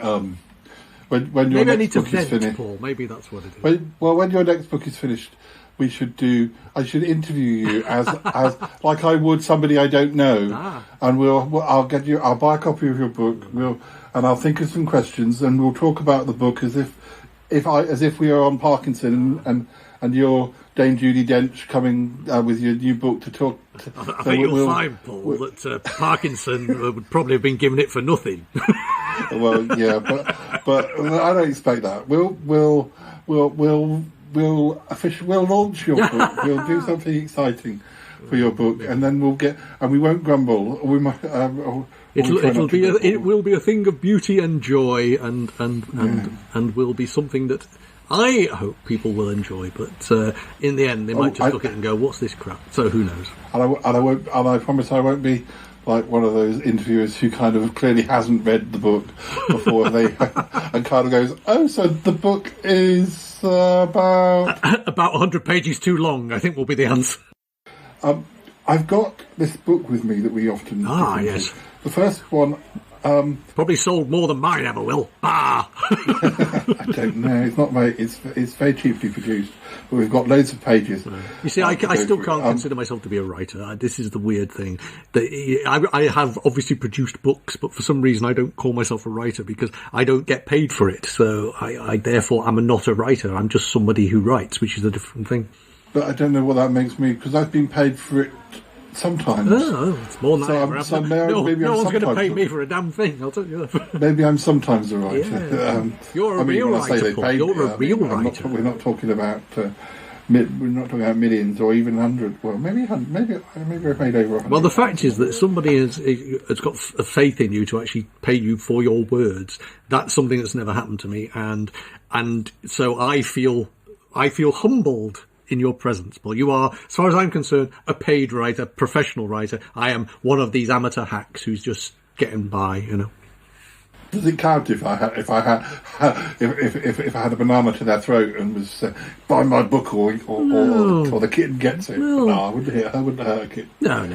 I don't think Yetis really are much of the waving banana. I don't think you get many bananas in the Himalayas, from what I remember. No. Okay, right. The first topic is puppets. Puppets. What do you think of puppets? Do you like puppets? Do they scare you? Some people find them creepy. I don't know. I've seen some kind of creepy films with puppets, ventriloquist puppets particularly. But puppets, no, I quite like puppets, weirdly. I find that if someone hands me a glove puppet, I can't help but do glove puppetry things. I used to be quite like, the string puppets that people. Again, it's one of those things that other kids had better toys than you sometimes. So sometimes you go to somebody's house and they would have a string puppet just hanging up that they decided they got bored with, but it was on a hook or something, and I would just find them fascinating. I really quite like them. What I do like about them, as someone who's not very sociable, not very good at in social situations, I get social anxiety, is actually it's that way you can project a personality onto a puppet. I quite like that appeals to me on a lot of levels. I think there was it's the Anthony Hopkins film. Oh, Magic. Yeah, I didn't like that, but generally speaking, because a lot of art, when we're growing up, I talk about telly a lot. I'm not much of a one for light entertainment, but when we're growing up, it's puppets are everywhere. Zippy George, Basil Brush, all these puppet. Every single children's link person back in the sort of 90s had a Gordon the Gopher or a Dingbat the Wombat or whatever they were. There was a lot of puppetry. But going back to even when we were very young, Hartley Hare, Susan Stranks and Itsy and Bitsy, puppet, and there were some great puppet shows. Not least the Jerry Anderson puppet series, but things like Clopper Castle. They were brilliant program. Even Bill and Ben, if you want to go back that far, the puppetry, and certainly with children and children's television, seems to be part and parcel of it. So I don't think we find them sinister. However, there were sinister puppets within the children's oeuvre, as it were. Not a children's series, but do you remember we talked about that episode of Mrs. Columbo? Yes, of course. Yes. Which I really enjoyed. That was about a creepy ventriloquist and that was probably playing on the Magic. Magic would have been in the cinemas about then, wouldn't it? So it was that thing where ventriloquist puppets were suddenly creepy again. Yeah. But it was a very fortunate episode to watch, particularly of a series that I wasn't expecting much from, and I was kind of like, well, this was the episode that I needed to watch, wasn't it? If any, and it was quite random. But well, I certainly don't think I was scarred for life by Mr. Sin. I don't think, but is that the only real puppet in Doctor Who that that was actually a puppet, meant to be a puppet. Because I know they've done audio plays with puppets and things, but I don't think they've actually had a sinister puppet that was in the actual storylines. But Mr. Sin was the classic, and I know nowadays we're not really allowed to talk about Talons of Weng-Chiang without upsetting people, but I do think that was a very clever piece of television, despite its obvious shortcomings. We also talked about, and I did threaten we'd come back to it again at some point, that showed that, well, continuing drama, soap opera, Dead of Night, which had a killer that was using puppets to kill people, and it's if I find the right clips, I'll send them to you, and then we can discuss it again somehow, because in more detail. So do you listen to Big Finish? Generally, I attempt to, but don't. Yeah, it's just there's one great one. It's the Scorchies. I don't know if you've ever heard the Scorchies, which is a Joe Grant. I think it's one of those single narrative ones, but it's all about. But they are basically sinister television puppets, and they are. That's a very clever one. That's a very enjoyable one. Well, I mean, from a personal point of view, puppets saved my life today. It's like DJ saved my life today. Well, they certainly saved your videos, didn't they? I mean, the characters. Yeah, they did. Yeah. And again, it's one of those things that I just wandered into because I was looking for props and went to a pound shop and found all these puppets that, you know, I think I bought one or two, and then I sort of kept going back and buying more. And in the end, I even had enough puppets that some could be almost like not exactly extras, but they could be ones that were very important, and they could be ones that were slightly. One of them even looked like my flatmates. That's where I never quite worked out where had they come from. Were they voodoo dolls? Were they people that had been shrunk down? It's all slightly confused and vague, but you know, it's fine. The character I'm not quite sure what this says about poor Cromitty, but he was one of those puppets, certainly on Sutton Park, and he looked like a sort of mad professor, so that's what the voice became for him. But what it did mean is that there was a period where I lived in Birmingham, and I'd finished university, but I went back up to Birmingham for 6 months and did a temporary job. And although at weekends I would travel to see friends outside of Birmingham, I often liked to record when I got back home from work, or just I got into a situation for 2 or 3 years where it was a bit of a mission to record something every day. It could be for hours, or it could just be for 5 minutes. And having the puppet characters meant that I could record when I was by myself. But also, if I was with other people, a lot of my friends were very good at interacting with them. And I tended to... Sometimes you would make them completely... They were completely real, but they were often the same head height. They weren't like down on the floor. They'd be the same. So visually you'd be thinking, is this puppet like got a really long torso or really long legs? Because it's the same height. Were you traumatised by any puppets when you were a child? I don't think. I only remember. Well, the only thing that did happen was that I had a sooty. I think I had one or two sooties, but. There was one sooty that I think got wet. Right, and, wet sooty. Well, there was a bit of a sort of environment at primary school where kids were encouraged, or certainly not discouraged, to bring their teddy bears to school. Right. When you're talking about sort of 7, 8, 9, or whatever. And I had a panda who I was very keen on, who was the king. Right. So he was automatically the most important. I wasn't a stupid kid, and the other kids were quite stupid because they allowed it.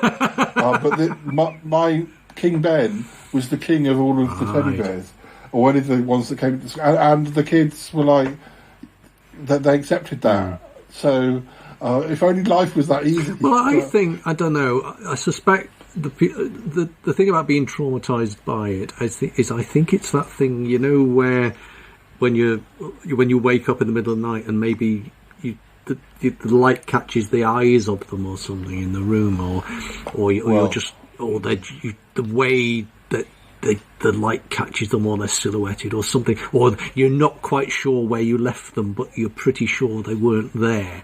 There must be something that makes people, like, again, on one level, clowns, lovely, la la la, clowns, fun, and yet people get really traumatised by them, and puppets seem to, for some reason, have the same problem for people. But then, the Muppet Show, hooray! Yeah. Well, the funny thing you say about eyes is that's where I was before I distracted myself. I was telling you about my Sooty. I think Sooty got wet or something happened to him. Maybe he fell in a puddle, and I stupidly put him on the radiator at school. And his eyes melted. One of his eyes went all milky and sort of melted.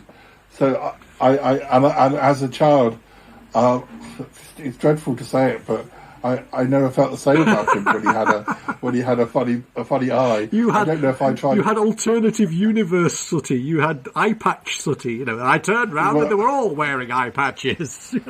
Well, I think I was a bit of a. I was because even one of my pandas used to wear a scarf around his mouth, and I think that's because his nose was slightly not right, and so he had a look that he was like Tom Baker if you wrapped his scarf over his mouth.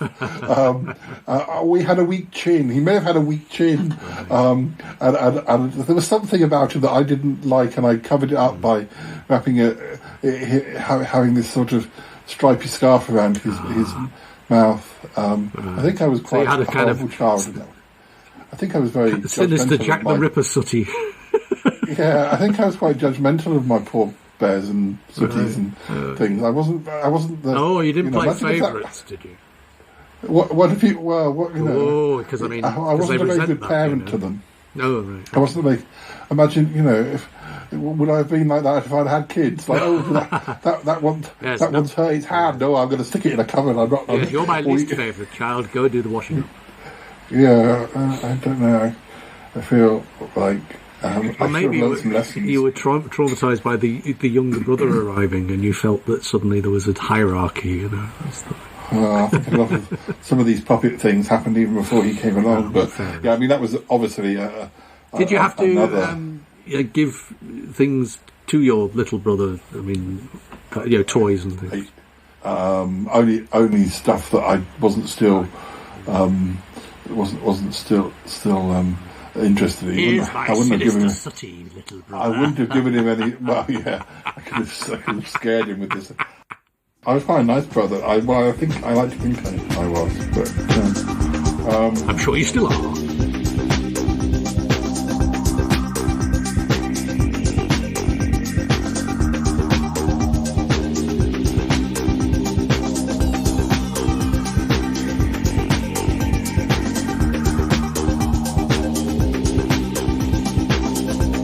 Well, listeners, this has gone much better than I expected. I have never expected us to get to the other dimension, save Ick, and get back again without some dreadful thing happening to one of us. I think, Paul, I hate to interrupt your talk with your audience, but I don't get any of this. Why? Well, because we successfully did it. I know. I showed the magic. We've got Ick back. What was the point of all this? There must have been some grand scheme that I've totally missed. No, I think they just got bored of waiting for me to come. I think I wasn't sure. I felt bad for quite a few months that I wasn't coming to rescue Ick. I just didn't feel up to it. I didn't want to get into a fight. So, when that message came through to Competence Laboratory, it was just a split-second decision. And because you were with me, I was able to action it. And I'm glad I did now. Sometimes when you're feeling unwell, this is the moral of the story, by the way. That happens quite a lot in TV shows. So, the moral of this is sometimes when you're feeling sick or you're feeling unwell, sometimes you just got to get up and do something. You just got to get up, go to the other dimension and teach somebody magic and pick up a friend of yours that's been suspended in ice and come home. That's right. Grab a friend and do it with someone, Yeah, something like that. And I just wanted to check. You've still got your magical skills? Just give me a quick card trick. All right. Here we go. I've already shuffled. This is a perfectly normal deck. I've shuffled it. Pick a card. That one? Yes, that one. Now, don't show it to me. I won't.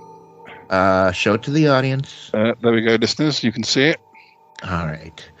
Well, through the power of my mind only, you have the three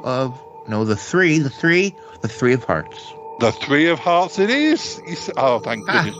You still got your magical powers. Boy, do I. Well, I did worry that they might steal them for good, but, it was a sacrifice you had to make. You didn't have to make. You didn't have to make. No. Listen, I may have been hesitant at first, but, if Toppy's nothing if not known for his courage. Yeah, that's what I think. And you know what, Toppy? This is the sentimental bit of the episode. You know how they have those sometimes. You know, Toppy. I was thinking if I had to have a particular Toppy as a friend. Yeah. I'm glad it's you and not the alternate dimensional one. Oh. Let's have an audio hug. No. That was nice. Stop it. Yes. So. Well, the feeling is mutual. Yeah. Well, thank you. But anyway, so listeners, we're heading back now. We will speak to you once we've got back to we don't have. Right. I always feel it's a mistake, really, that we never gave a name to the area where you've got Pickle Hollow, we've got some place in Surrey. I mean, anyway, too late now. Anyway, when we get back home, we'll speak to you again briefly, and yes, and well, that's it for now. I think we've achieved a lot this episode. Okay, yeah. Yeah, and we'll be back again soon. Plenty of episodes in the can. You take care. Wait, Paul. By now I know this isn't really the ending, but okay, go along with your little charade. Yeah, okay. We're just going to put a little bit of music, and then we'll be back. It just gives us a chance to do the rest of the journey without having to be talking the whole time. Oh. Okay. Bye-bye for now, listeners. Bye-bye. Bye. I guess you guys say charade, but I say charade. Anyway. You had to be so picky. I don't know, maybe I should have been friends with the alternate Toppy after all. I didn't mean it, just joking. No. Bye. Bye.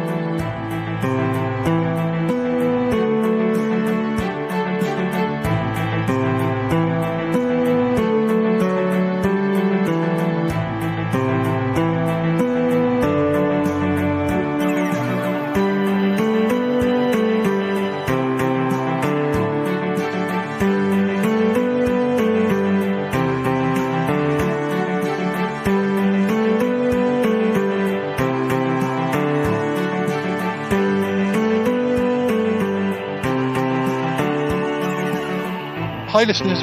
We're on the spaceship, Onyx spaceship. We're back at home, but Cromitty and Yeti Uncle John have joined us, and we're sort of standing around the. It's rather strange. The suspended animation ink. Yeah. I'm worried, Cromitty. Do you think it's okay? He's so still. Is he okay? Is he gonna be okay? Yes, he will be fine. But I believe.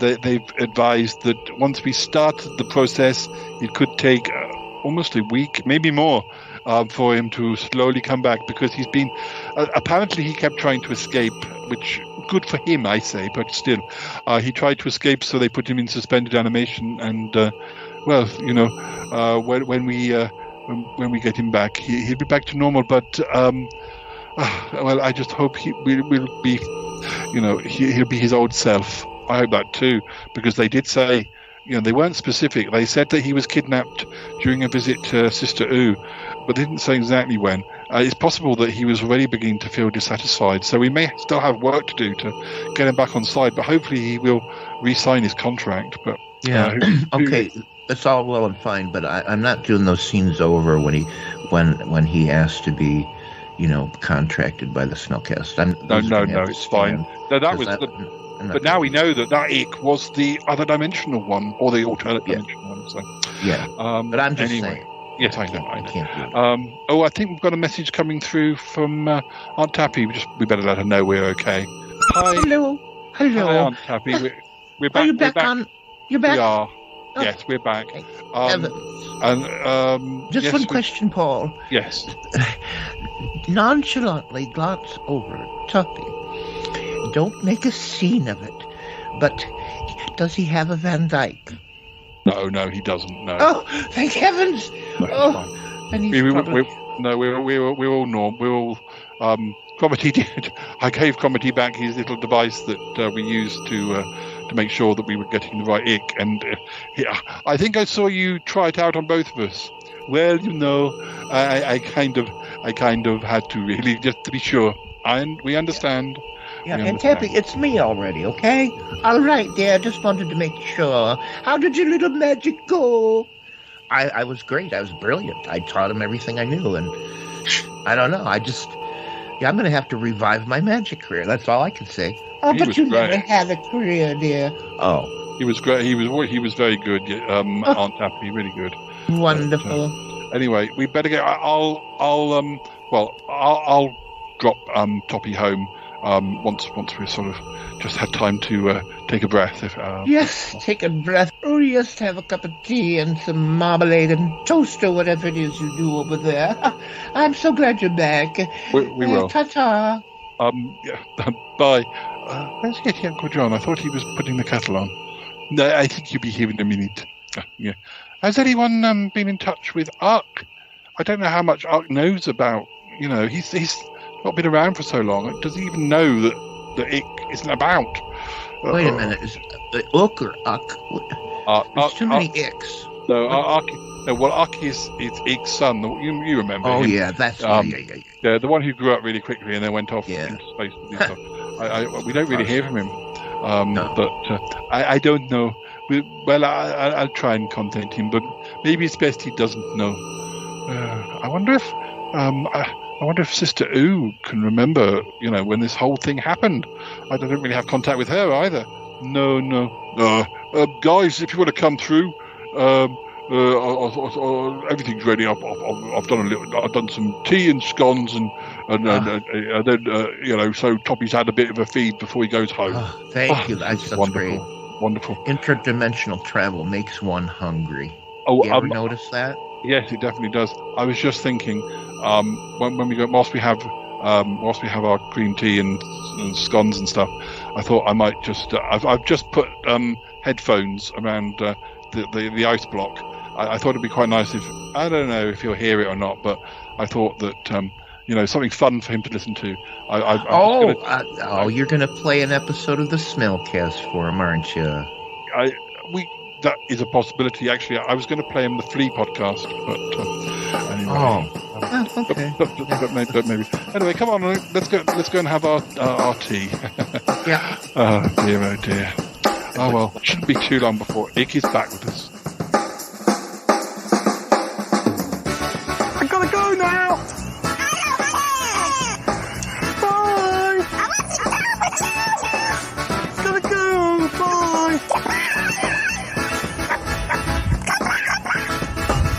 Bye. Goodbye. It's been good, but yeah, definitely time to come home now. Wow. Really? No. Get it. Goodbye. Goodbye.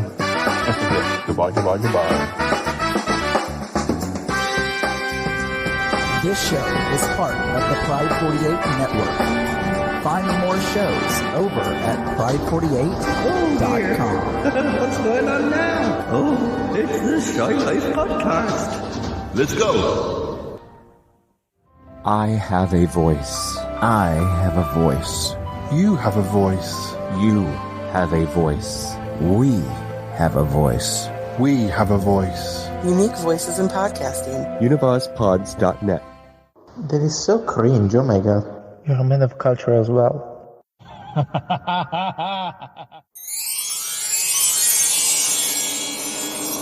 Meanwhile, in the alternate dimension.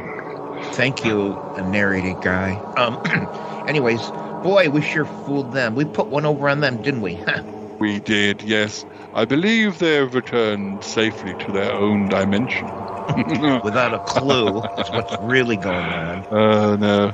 I was just thinking, it feels like the right time to just sort of bathe in our own glory and kind of maybe mention what our evil plan actually is. Yeah, go ahead and tell him.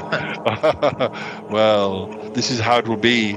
Once Ick has been revived in a matter of days or weeks, it will trigger off a setting in him. It'll be subconscious, but in practice he will be a killing machine. Yeah, killing machine. A killing machine. Wait, let's do some evil laughter. A killing machine. He will be triggered by a certain word. Yes. Once he has then killed all the cast of the Shy Life podcast, and maybe some of the Smellcast, depending if they're about. Once he has done lots of evil killing, he will then explode, destroying the whole area. Maybe even destroying Pickle Hollow as well. It depends if we can manage it. Anyway, it's going to be a really big bang. So. That explosion might even take out their whole dimension. We don't know. Yes, exactly. It's a really big plan and a really big bomb. Because we're evil. Yes, we're great. Very evil, very evil. And, it's worked out so well. Oh, I think I forgot to say what the trigger word is. Oh. Can you remember? I can. I got it right. No, I don't remember.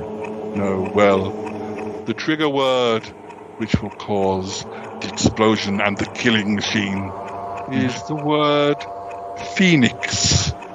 Because they have phoenixes. Yes, and also they don't talk about phoenixes all the time, so it's not something that would happen immediately. And it means that listeners will be like, "Oh gosh, they're going to say it. It's going to be quite good to have phoenix." Anyway, yes, everything is very evil. Phoenix. No, Phoenix. Oh,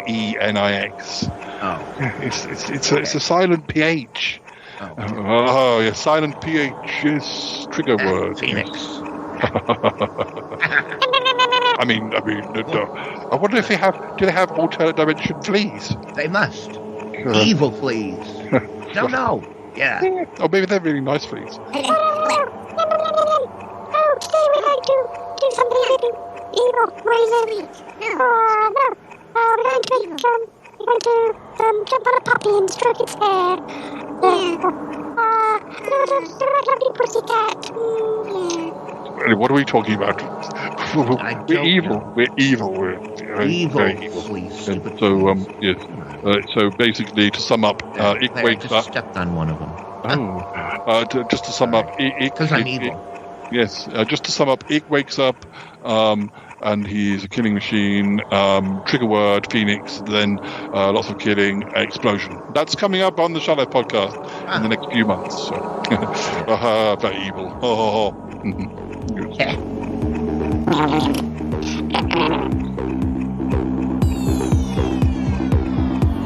Paul ended the show on a cliffhanger.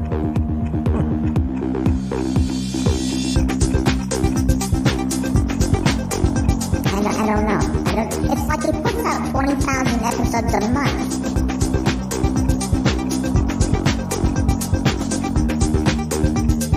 Holy crow, that was a long episode.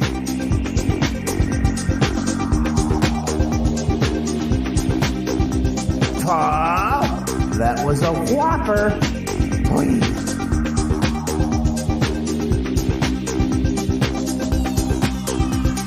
Okay, let's just shut this one out. Get her going.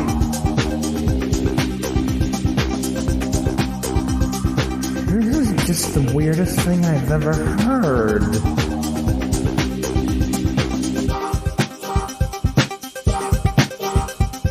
Oh, yes, it's so wonderful. This time on the show, we're going to be discussing, it's a sort of debate.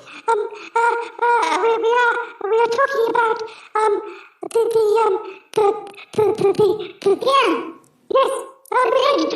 to talk about, the plays of William Shakespeare. The plays of William Shakespeare. And the representation of fleas in the plays of William Shakespeare. Because, yes, why aren't there more fleas in the plays of William Shakespeare? Also, we're going to bite some random strangers. Yee!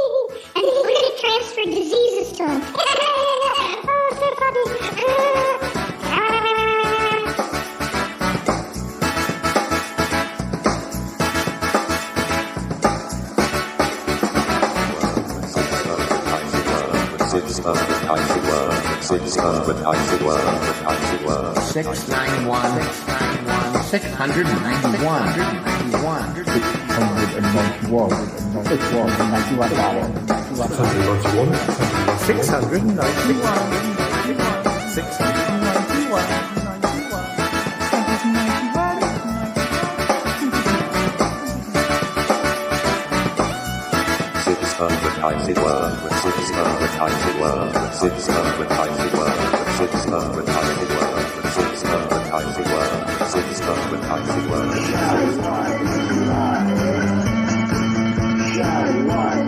Happy New Year from all robots everywhere, even the evil ones. They're all lovely really. Happy New Year. Kiss, kiss, kiss exclamation. Et voilà.